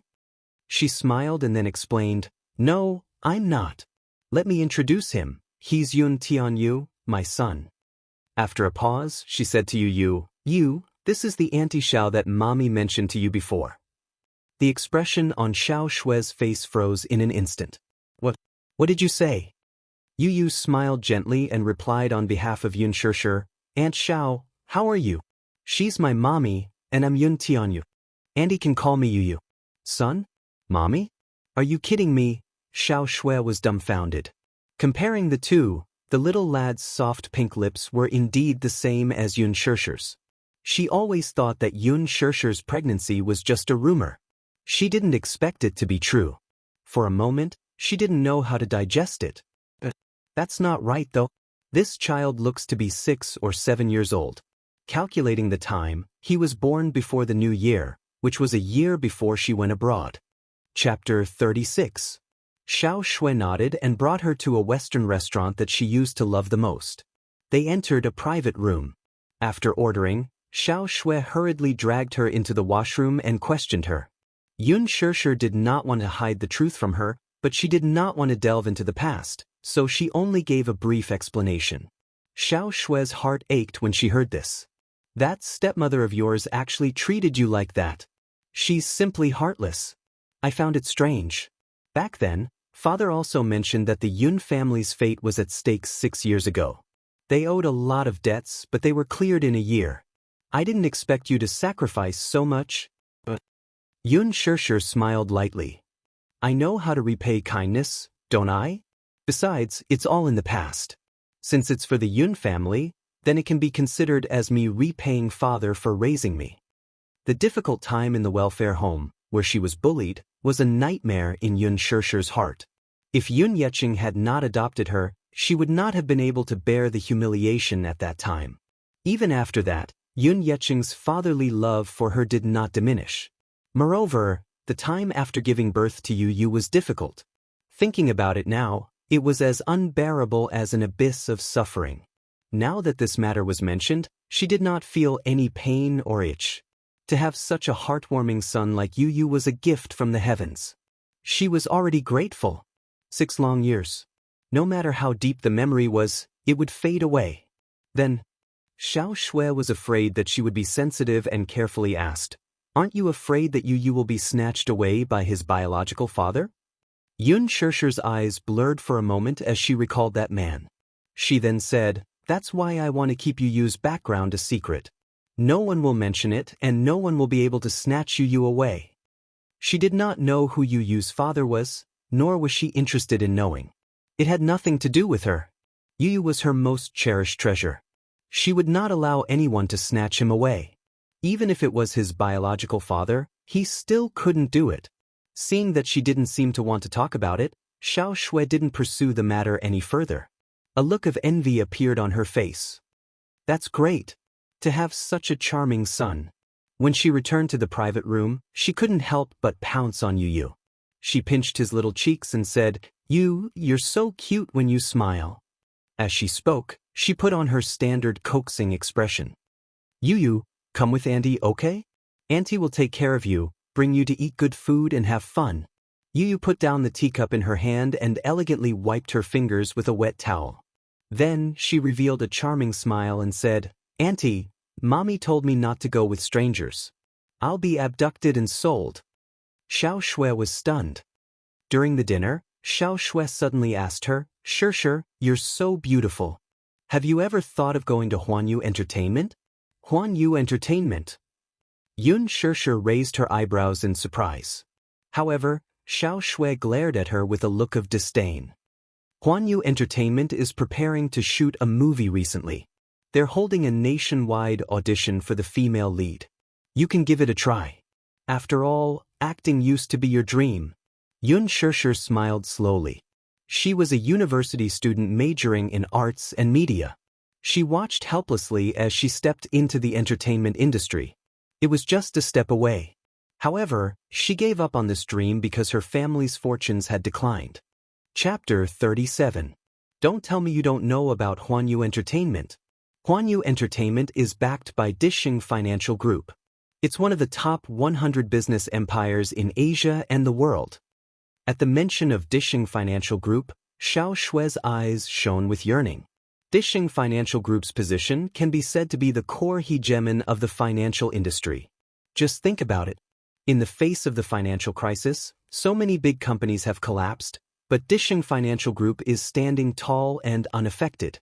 Moreover, the CEO of Dishing Financial Group is a legendary figure. He's young, has a prominent family background, and is as rich as a country. So many socialites flock to him. With such a strong backer like Dishing, Huanyu Entertainment is like a leader in the entertainment industry. At the mention of Dishing's CEO, whom she had seen on TV, Xiao Shui immediately started talking. In front of Yun Xianxia, she could not wait to gossip about his 18 generations of ancestors. However, Yun Xianxia was not interested in this and interrupted her helplessly. Why are you talking about it as if it's a god? Is it that exaggerated? I say, you've seen too little of the world, haven't you? Everyone in the capital knows about Dishing Financial Group's prominent position. You don't know who the mayor is, but how can you not know about Dishing? Xiao Shui said mysteriously, I heard that even the important government officials of the country have to give Dishing some face. Xiao Shui paused, and then a look of admiration appeared on her face. To be honest, from what I know, this Dishing CEO's net worth is immeasurable. No one can say for sure whether his net worth is in the tens or hundreds of billions. This man of the hour is very mysterious in front of the media. He's too mysterious. You've gone off topic, haven't you? Yun Xianxia sipped her coffee coolly. Xiao Shui looked helpless. Xianxia, don't tell me you've really given up on your dream back then. Acting was indeed my dream. Yun Xianxia looked away helplessly. But, back then, there was a drama that had come to school to audition for the female lead. Her mentor had recommended her to be the female lead. It was such a good opportunity, but she had not taken it. Back then, that movie had become popular all over the country. Everyone in the cast had become famous. Xiao Shui said, Huanyu Entertainment has always valued talents. As long as you have talent, you will be valued. As for me, I originally wanted to give it a try because of that illustrious CEO. Unfortunately, my external conditions aren't good enough. I can be a small model, but if thrown into the talented Huanyu Entertainment, I'll definitely be a beggar. However, Yun Xianxia, instead of applying to some small companies, why not give it a try? You're very talented, and you're so talented. Don't let your talent be buried. I believe you can do it. Xiao Shui's confident encouragement left Yun Xianxia in a daze for a long time. Huanyu Entertainment? Dishing Financial Group? For some reason, her eyelids twitched violently at the mention of these words. Currently, the youthful pain movie The Green Apple, which was sponsored by Huanyu International Pictures, was conducting a nationwide audition for the female lead. It was said that the cast for this movie was quite impressive. Not only had his original novel dominated the list of youth novels for 3 consecutive years, but he was also known as the originator of sadomasochism in youth novels. Chapter 38. The director of this movie was Lin Fengtian, who had won the Best Director award at the Golden Badge Awards, and the male lead had already been confirmed to be the superstar Xianxia. The superstar's huge fan base alone was enough to support half of the box office sales. If she could snatch the female lead role, she would definitely become an instant hit. Lin Fengtian had won the Best Director award at the International Film Festival. Any female star who was groomed by him had a bright future ahead of them. Many celebrities would do anything to be in his movies. That night, Yunna also brought up this matter. At the dining table, she suddenly put down her bowl and chopsticks and looked at Yun Yeqing seriously. "Dad, I want to discuss something with you. I hope you can agree to it." Yun Yeqing coldly glanced at her. "What is it?" "I want to participate in an interview with Huanyu Entertainment." Yun Yeqing did not understand and was confused. "What interview?" "Oh my. Dad, don't you know? Huanyu Entertainment has invested in a movie based on a famous novel. The male lead has been confirmed to be Gu Xingzi. The director is now conducting nationwide auditions for the female lead." Yunna paused for a moment. She suddenly raised her chin proudly and her eyes shone with confidence. "Dad, don't you think that I'm suitable to be the female lead? I'm confident that I can pass the audition. This is a once-in-a-lifetime opportunity. If I pass the audition, I can become a star. When I become famous, you and Mom will be able to live a good life too. After I get paid, I can bring you guys on a vacation, live in a good house, and drive a good car." As Yun Na spoke, she glanced disdainfully at Yun Shirshir from the corner of her eye. Yun Shirshir only lowered her head to eat. No one knew what she was thinking. Yun Yeqing could not help but frown when he heard this. "Can't you find a stable job to think about all these things all the time? Dad, I have the capital to be a star. Why should I find those ordinary jobs?" Yun Na did not know whether to laugh or cry as she refuted. Yun Yeqing sighed and shook his head. He said meaningfully, "Dad suffered from being uncultured back then. You should settle down while you're still young. Go to an adult university and find a stable job. Don't do these crooked things all the time." "Dad, why are you so stubborn? What do you mean by dishonest practices? Being a celebrity is very profitable. Just filming a movie can earn you hundreds of thousands. It's no longer the era where you can live a good life just by studying well." Yun Na was annoyed by his old-fashioned way of thinking. Yun Yeqing only focused on picking up the food and did not say a word. Yun Na said patiently, "Dad, don't you think the place we live in is very poor? Broken house, broken fridge, broken TV. Don't you want a bigger house?" Seeing his silence, she could not help but fantasize about it. "If I become a celebrity, I'll be able to make a lot of money just by shooting a movie. At that time, I'll have the money to buy you a big and magnificent villa to live in. I'll let you and Mom enjoy life at home." His words made Li Qin beam with joy. Her heart was as sweet as honey. She said happily, My daughter is so obedient. Mom is very happy to hear that." She then turned to Yun Yeqing and said, "Yeqing, look at how sensible your daughter is. She's not like someone who's not sensible at all." Yun Shirshir acted as if she did not hear the hidden meaning behind her words. Yun Yeqing frowned again. "Being a celebrity? Don't mess things up for me. I heard that industry is very messy." Chapter 39. Yun Na persuaded again, "Dad, others say that the world is a mess. There are bad people everywhere and everywhere is a mess. Actually, as long as you are firm, you won't have to be afraid of going astray." Li Qin also said, "Yeqing, what our daughter said makes sense. It's rare for her to be filial and want to earn money to show filial piety to us. Shouldn't we support our daughter's idea?" A woman like Li Qin, who was greedy for wealth and splendor, had spent all her energy on Yun Na. She was eagerly waiting for Yun Na to climb up the social ladder and make a name for herself in a wealthy family. Although Yun Na was different, they were still mother and daughter. Obviously, they were jackals of the same tribe. Hypocritical and vain, they were only willing to share the joys but not the hardships. She usually paid attention to the entertainment headlines. When she saw those star-studded actresses walking on the red carpet of the International Film Festival, she was amazed. She often saw those actresses who married into rich families and became phoenixes in the headlines. She was very jealous. In her heart, those who could step into this rich and vain circle would be able to climb up the social ladder. Yun Yeqing lamented again and again, "That's enough. If you like it, then go ahead. You're not a child anymore. Since you have your own plans, then go ahead and give it a try. Don't blame me for not reminding you, though. That circle is no doubt a tiger's den for a child like you who has no social experience. Dad is old and powerless, so I can't protect you. When the time comes, don't blame me for being useless. Late at night, when Yu climbed into bed to sleep, Xianxia sat in front of the computer and searched for job postings online. She originally wanted to enroll in finance in university, but she accidentally entered the art department. She was quite talented in the art field, and with her unique looks, she was not inferior even when compared to A-list celebrities. Out of curiosity, she clicked on Huanyu Entertainment's official website. What entered her eyes was a luxurious web page. The news of the national audition for the female lead of The Green Apple dominated the headlines. The investment for this movie was huge. If she could get the opportunity to play the female lead, she would definitely become famous overnight and have a magnanimous career path in the entertainment industry.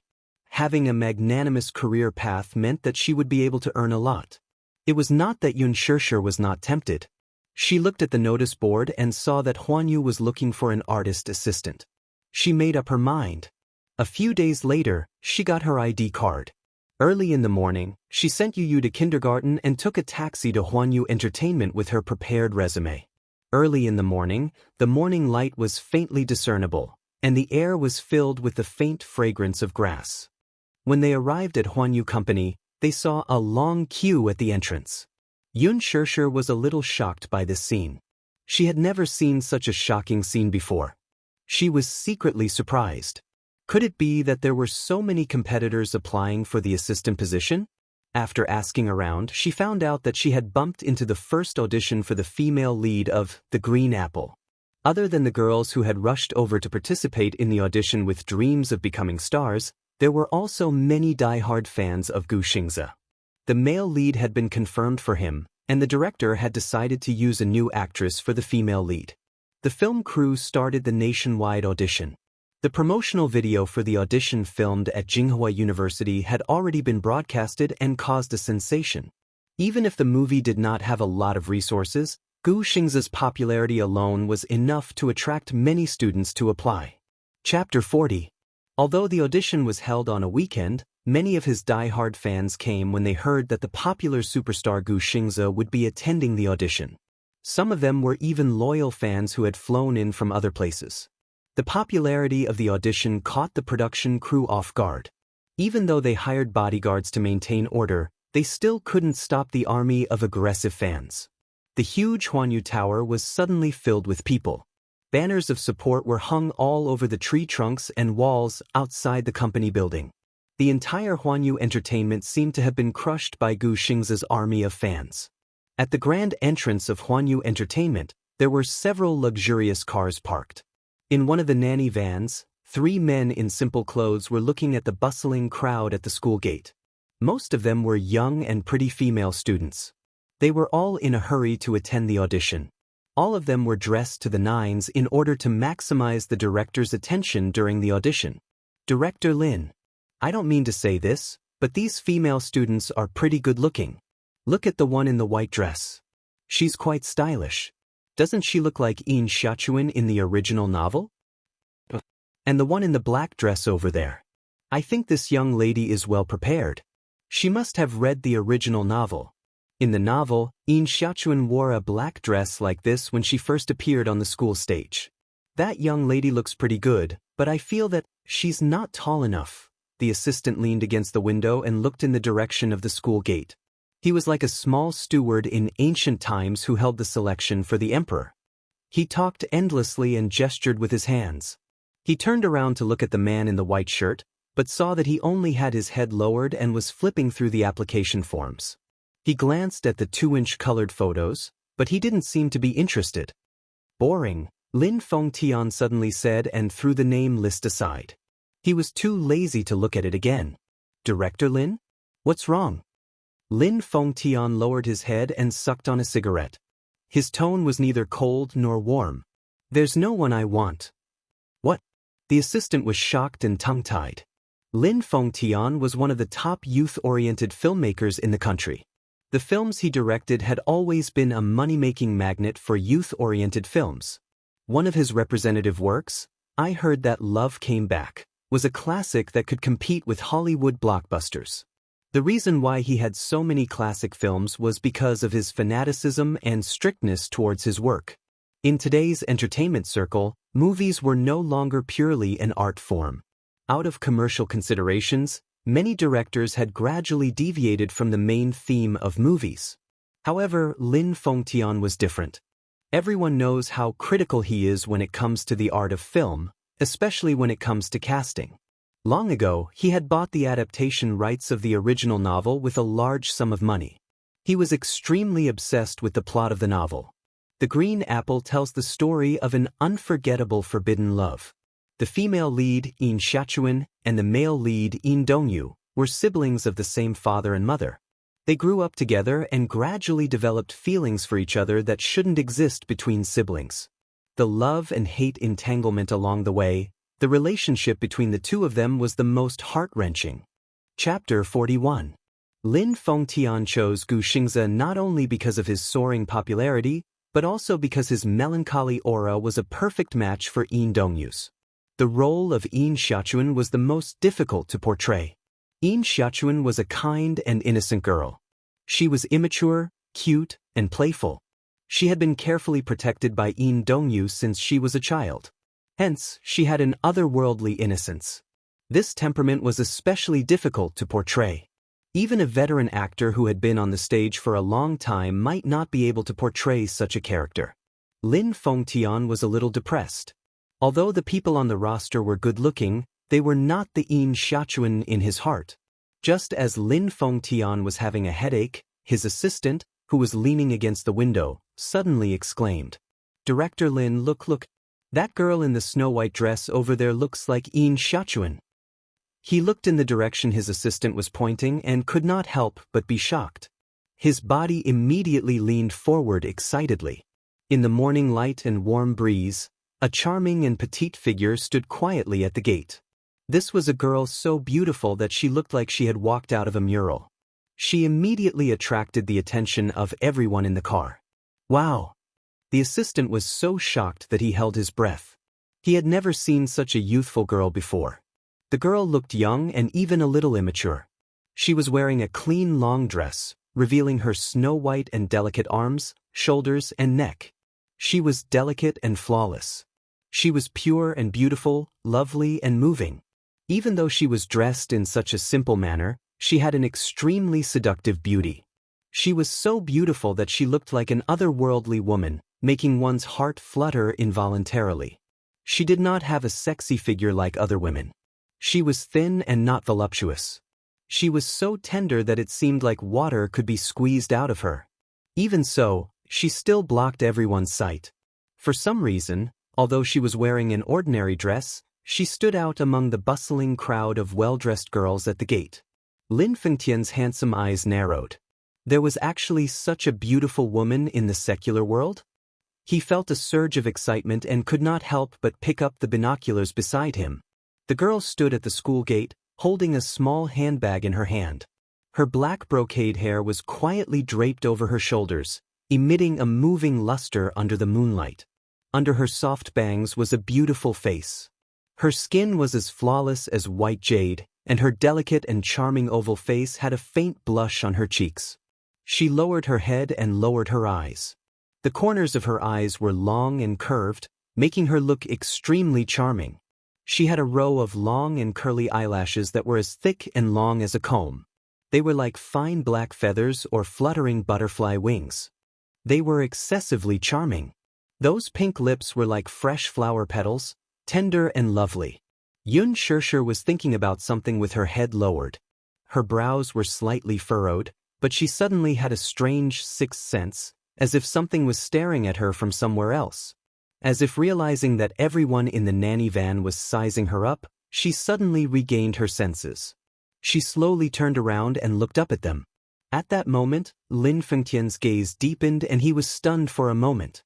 His pair of eyes that had a clear distinction between black and white were watery like an ancient well that reflected the silent moon, and it was suffused with a beautiful moonlight that was tranquil and shimmering, yet bottomless.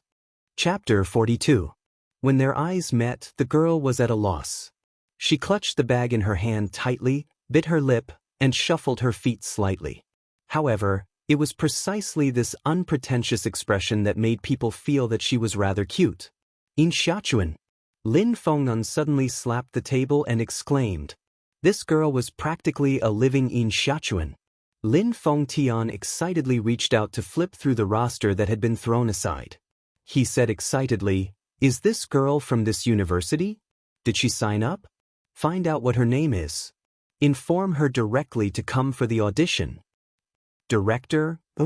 Lin Fengtian looked up and saw the confused look in his assistant's eyes.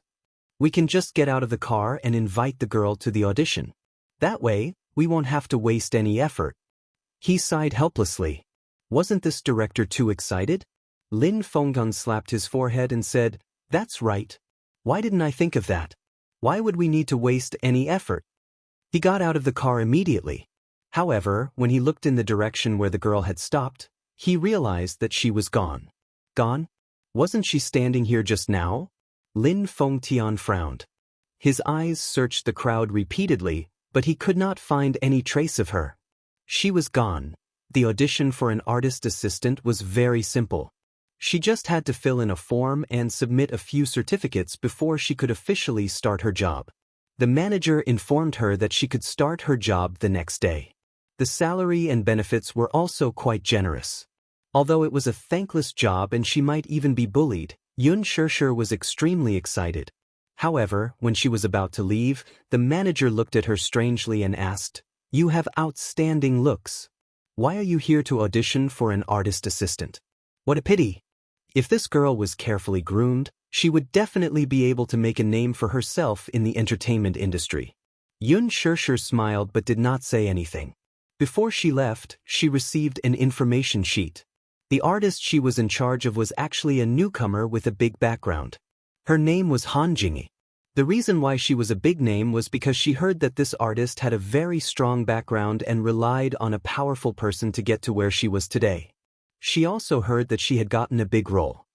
Under Li Qin's expectant gaze, Yun Na returned home with a gloomy face. Li Qin immediately went up to her and was about to ask about the audition when she saw Yun Na's dejected look. Her heart could not help but turn cold. What happened? Seeing her daughter's defeated expression, Li Qin became anxious. Did you fail the audition? Or, did the director not take a fancy to you? Yun Na's face was filled with unwillingness. With my talent, how could I not pass the audition? Even if I can't be chosen as the female lead in this movie, there will still be a director who will take a fancy to me. Then what's with your expression? When Li Qin saw that Yun Na was stuttering, she became even more anxious. Under her repeated questioning, Yun Na finally revealed the truth.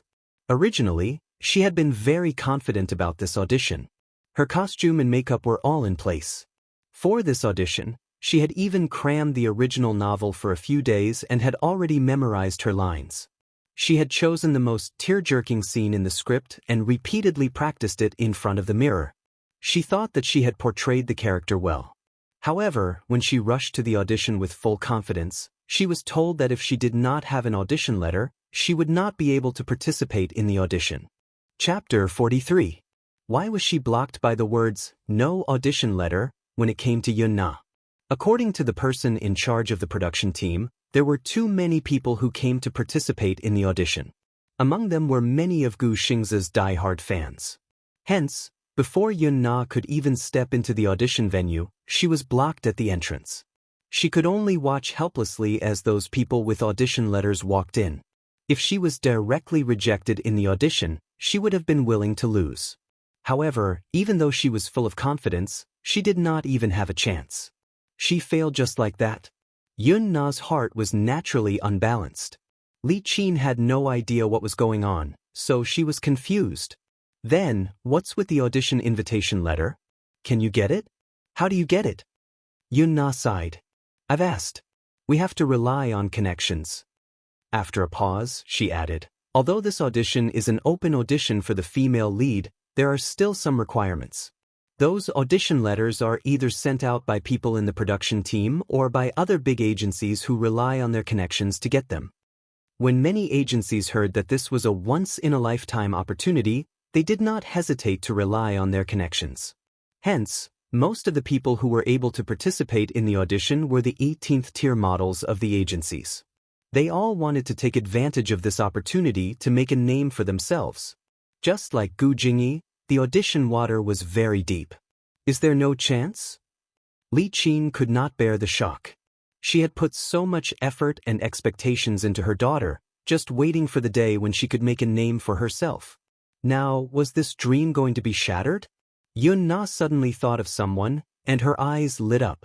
Don't worry, I have an idea. That night, Yun Shishir was writing the contact list for Yu Yu's homeschool when her phone rang. She picked up the phone absent-mindedly. On the other end of the line, there was a lot of noise. It seemed to be in a place like a nightclub and there was a lot of noise. Hello? Hello? Yun Shishir raised her eyebrows in confusion. No one answered the phone for a long time. She was about to hang up when a man's rough voice came from the other end. Are you Yun Na's sister? That person said, she's dead drunk now. I can't wake her up no matter what. Can you come and pick her up? Yun Na again. Why was he always causing trouble? Yun Shishir subconsciously wanted to refuse. She didn't want to clean up her mess anymore. She had treated her and Yu Yu like that, and in the end, she had indirectly caused her to lose her job. What else did she want? She was drunk, so what did it have to do with her? However, Yun Shishir's weathered face suddenly appeared in her mind. She couldn't help but clench her fists and stare blankly for a long time. Seeing that she did not reply, the person on the other end repeated, hello, for a long time. She let out a long sigh and asked, where are you? Gabriel. Gabriel's was a famous nightclub in Beijing, and it was famous for its extravagant spending. Therefore, most of the people who came to Gabriel's for entertainment were rich and young masters, but there were also some hooligans who came here to have fun.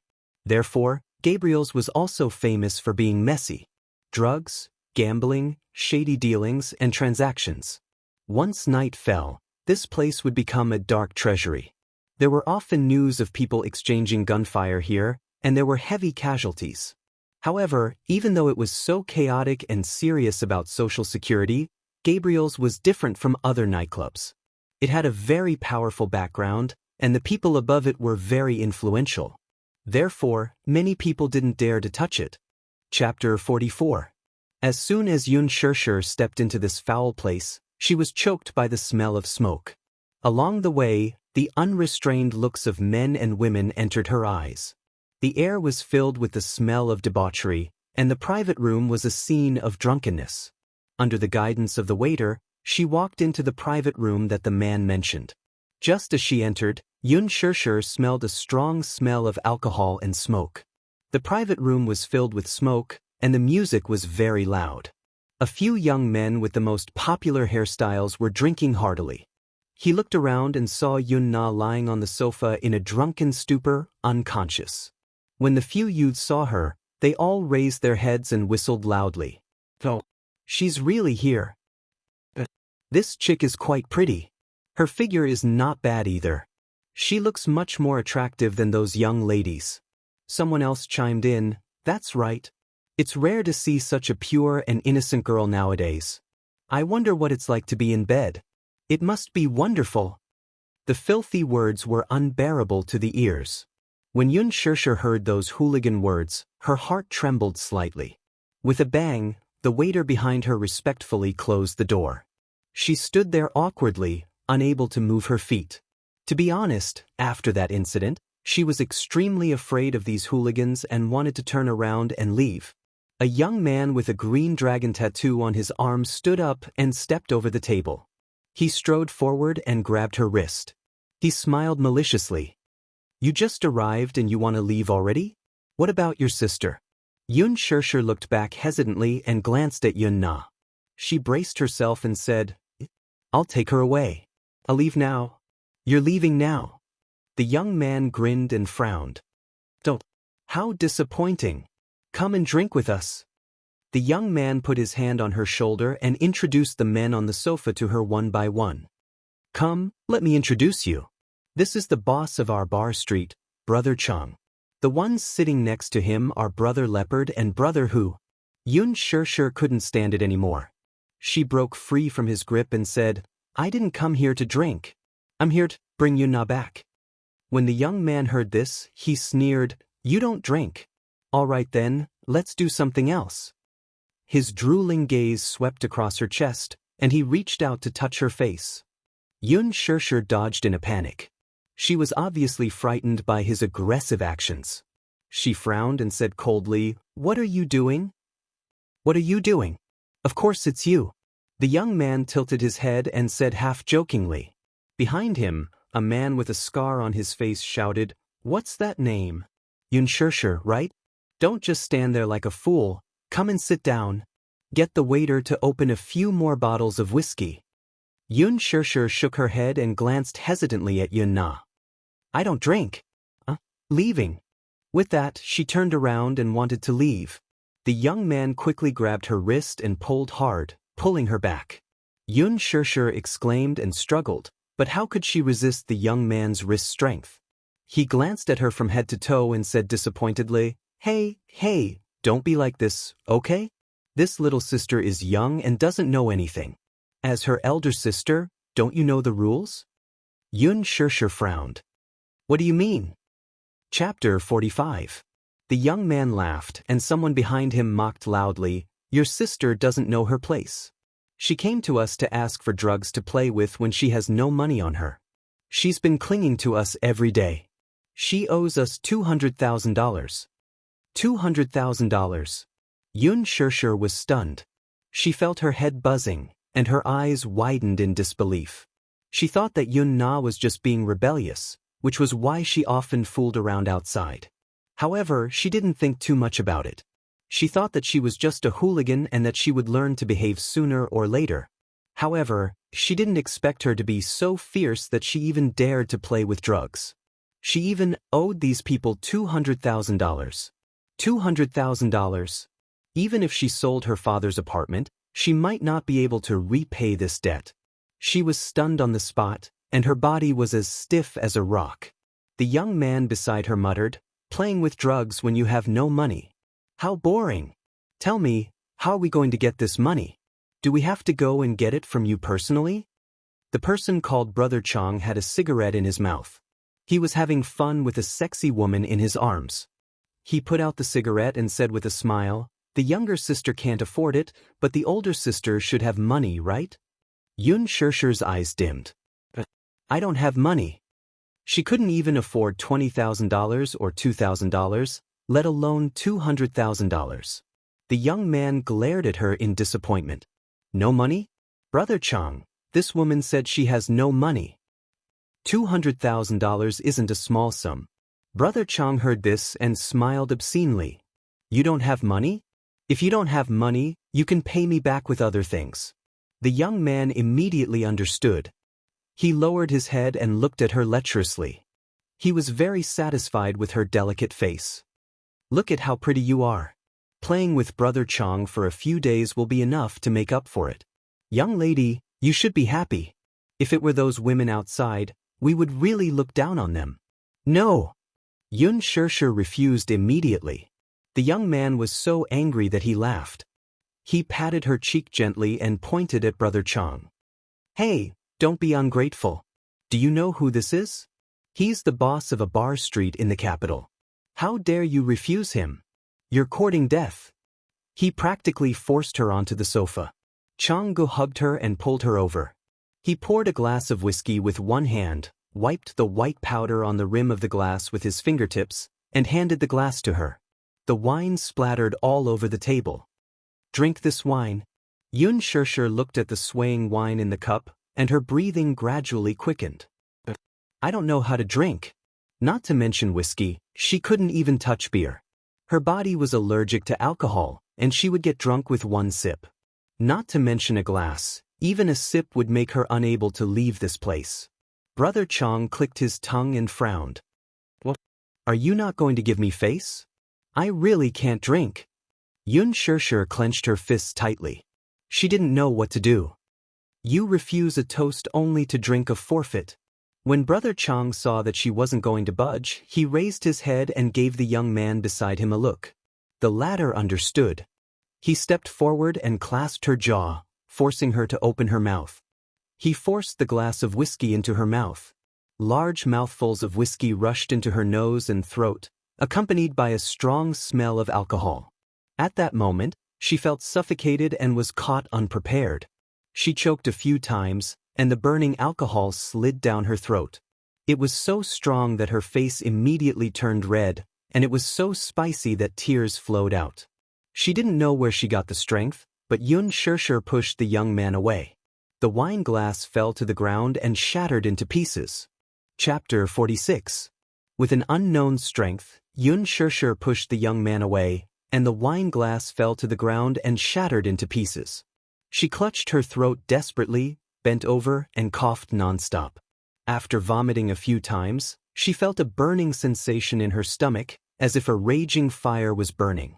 Pure whiskey, full of strength, with plenty of aftertaste. She had only drunk half a glass, and in the blink of an eye, she felt a little dizzy. She was dizzy and the world was upside down.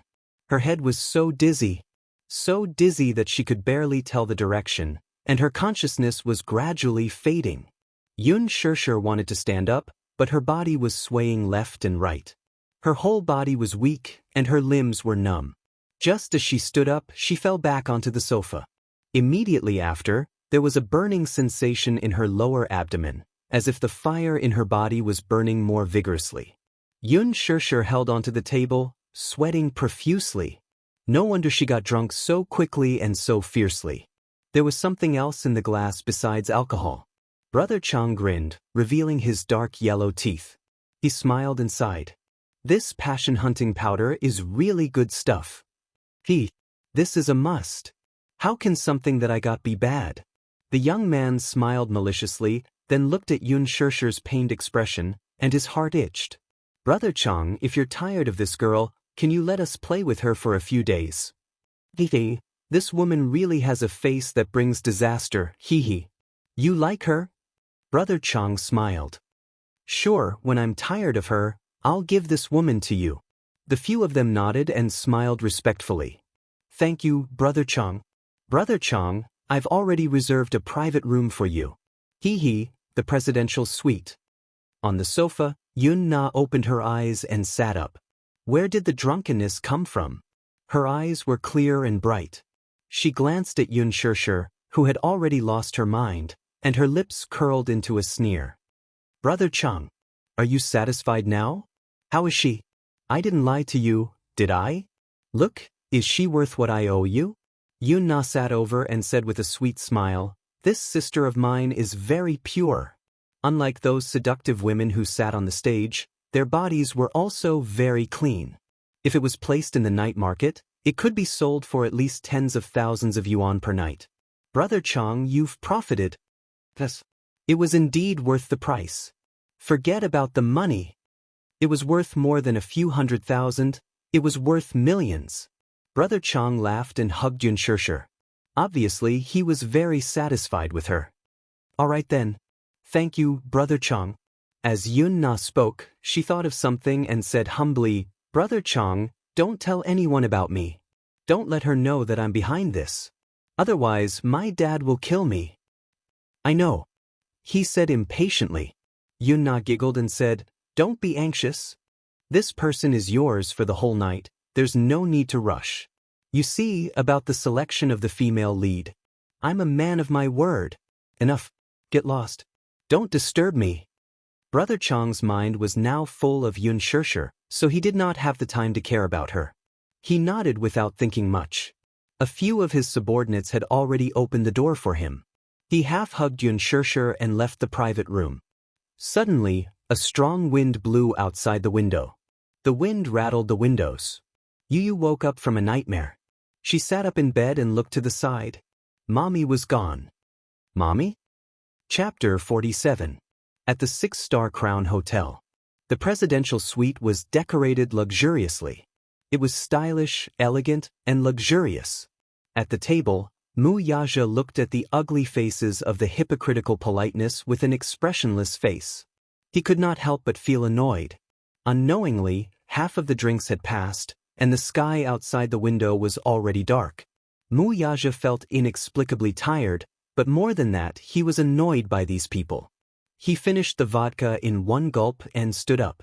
Seeing this, the others looked at each other and stood up as well. He was the main character at the table tonight. Now that he was leaving, it meant that the banquet was over.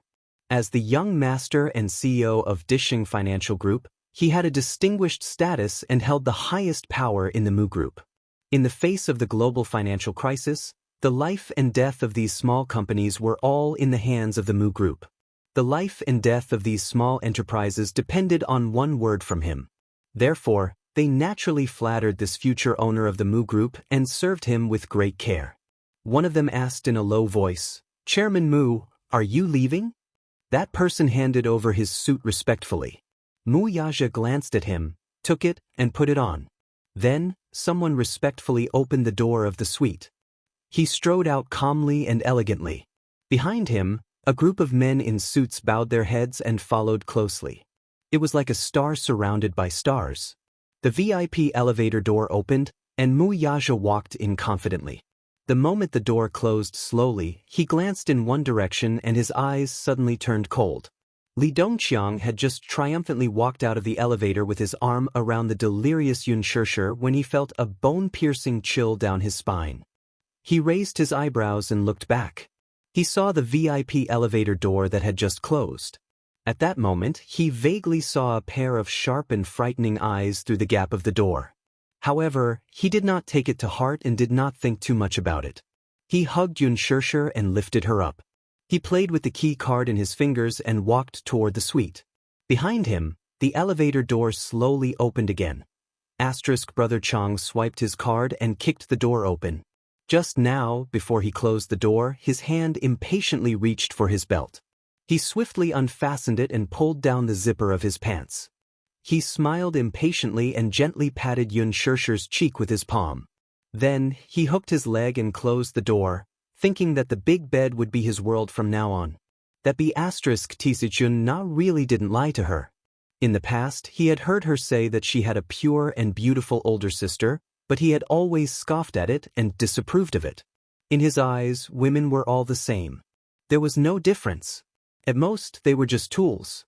But now that she saw it, she didn't expect it to be even more outstanding than what she had described. Different from those common rouge powders, it had a unique charm. It wasn't that he hadn't seen anyone more beautiful than Xianxia, but her elegant temperament was different. Li Dongqiang threw her on the bed harshly. Her beautiful body sank slightly into the soft big bed. Under the dim wall lamp and on the white bed, her black spaghetti strap dress, which complemented her fair and tender skin, added a bit of flirtatious beauty. Her messy black hair was draped over her shoulders, and the scenery in front of her chest was faintly discernible.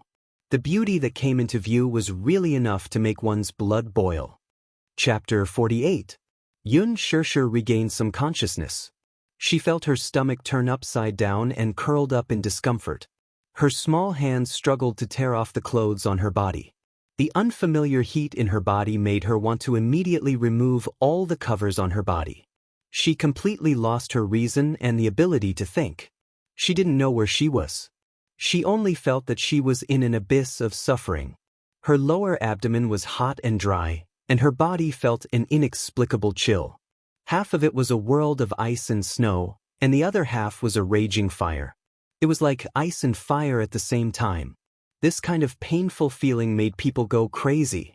So hot, save me, Brother Chang looked at her and felt proud. Hunting passion powder was the most terrible drug in the black market. Without special channels, it was impossible to get such a good thing.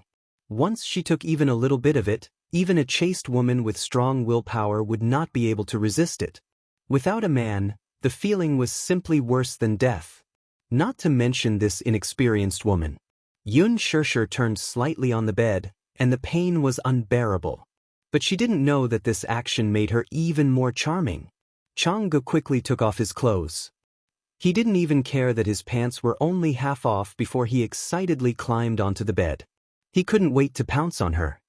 "Little beauty, don't move. I'll help you. I'll let you feel comfortable later." At this moment, the doorbell rang.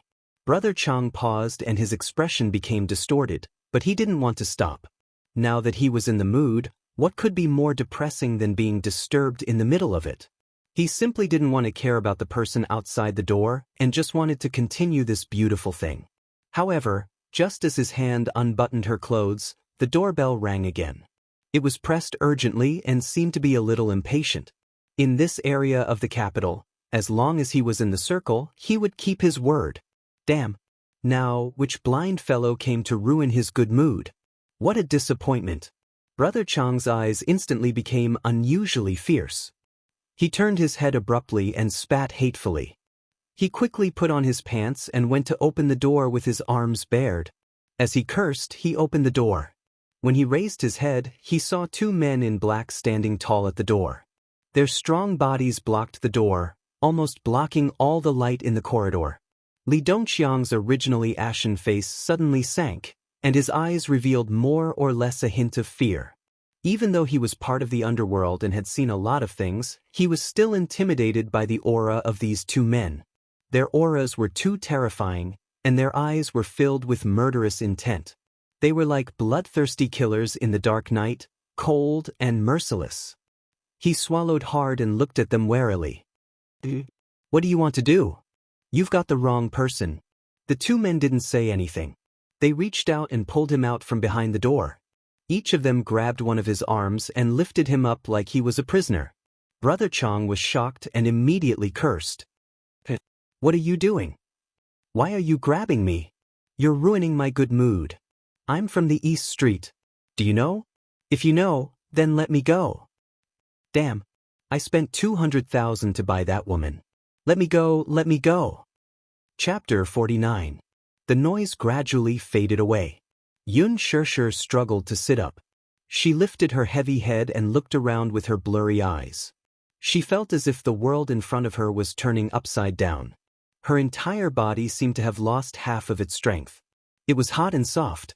Seeing that there was no one around, she couldn't care about where she was. This torture had already worn away her last bit of rationality. She reached out her trembling hands and painfully tore at her dress. At the door, a tall figure walked in. The man's imposing aura was intimidating. The moment his tall figure appeared in the suite, the entire world seemed to become small. With a pung sound, the door closed and the room was once again dark. In the large suite, there was only the sound of her rapid and suffocating gasps. The blurred breaths kept coming out from those bewitching red lips. It was accompanied by soft moans that made people's faces turn red and their hearts beat faster. It was so uncomfortable. It was so uncomfortable that it was as if there was a huge hole in her body that couldn't be filled. Her hands waved around in the air as if she was trying to grab something to fill it up. But she didn't know what this body needed.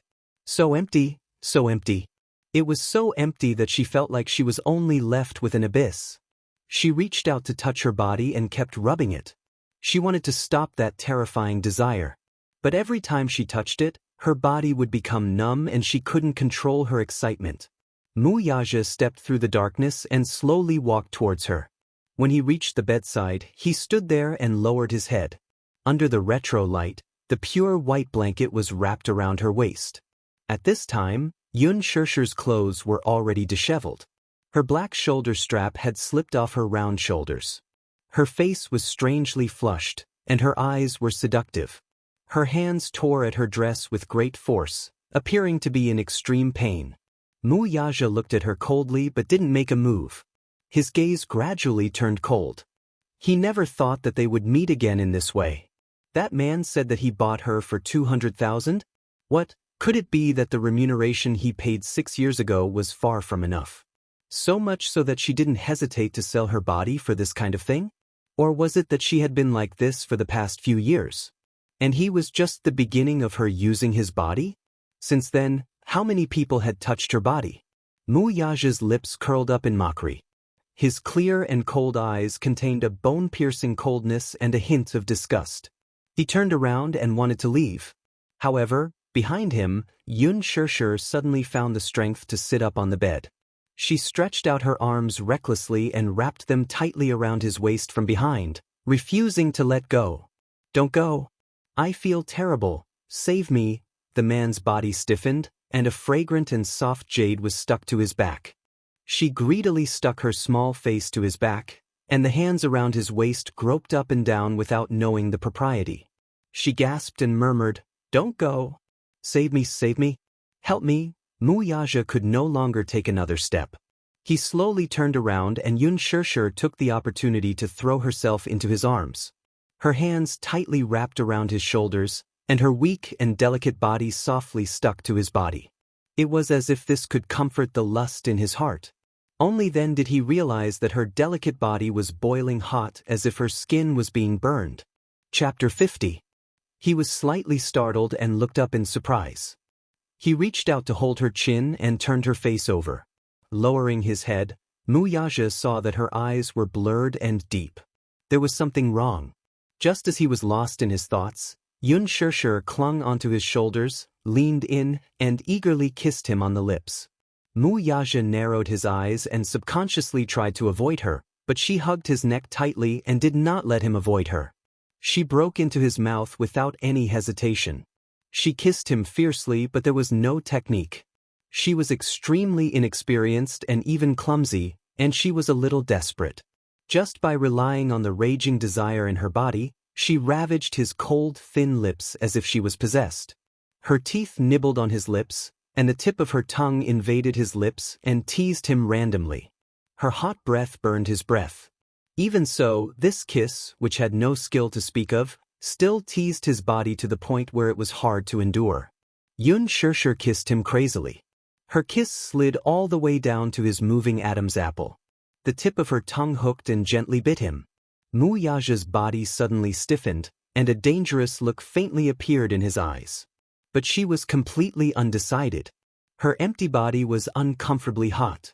After a series of movements, her shoulder straps completely slipped off. Her dress slid down to her waist as the two bodies kept rubbing against each other. That smooth and delicate body was suddenly exposed to the air. The breathtaking beauty caused his body to rapidly grow hot and dry. Wuxia looked down at the woman in his arms who was causing trouble. She did not seem to realize what she was doing at all. He always had good self-control and could even get married without touching a woman for 3 years. But now, he could not stand her instigation. "Save me, save me," the drug in her body was forcing her to seek more. Xianxia opened her empty eyes. While he was in a daze, she anxiously reached out to buckle his belt and carelessly unbuckled it. Driven by her primitive instincts, she seemed to have forgotten herself. The man's sexy face was now covered in cold sweat, but he was trying to restrain the fire in his heart. His body had such a strong reaction to her. For more than 10 years, there was no lack of beautiful or enchanting women by his side. However, he was cold. No matter how the other women teased him, he did not feel anything. What he didn't know was that a man's body had a memory. Once he had tasted the beauty of the world, he would never be able to forget it. He didn't know what kind of magic was hidden in this woman's body, but she had the ability to make him crave for more. Xianxia's trembling little hands were messing around in his arms, her movements rough and clumsy.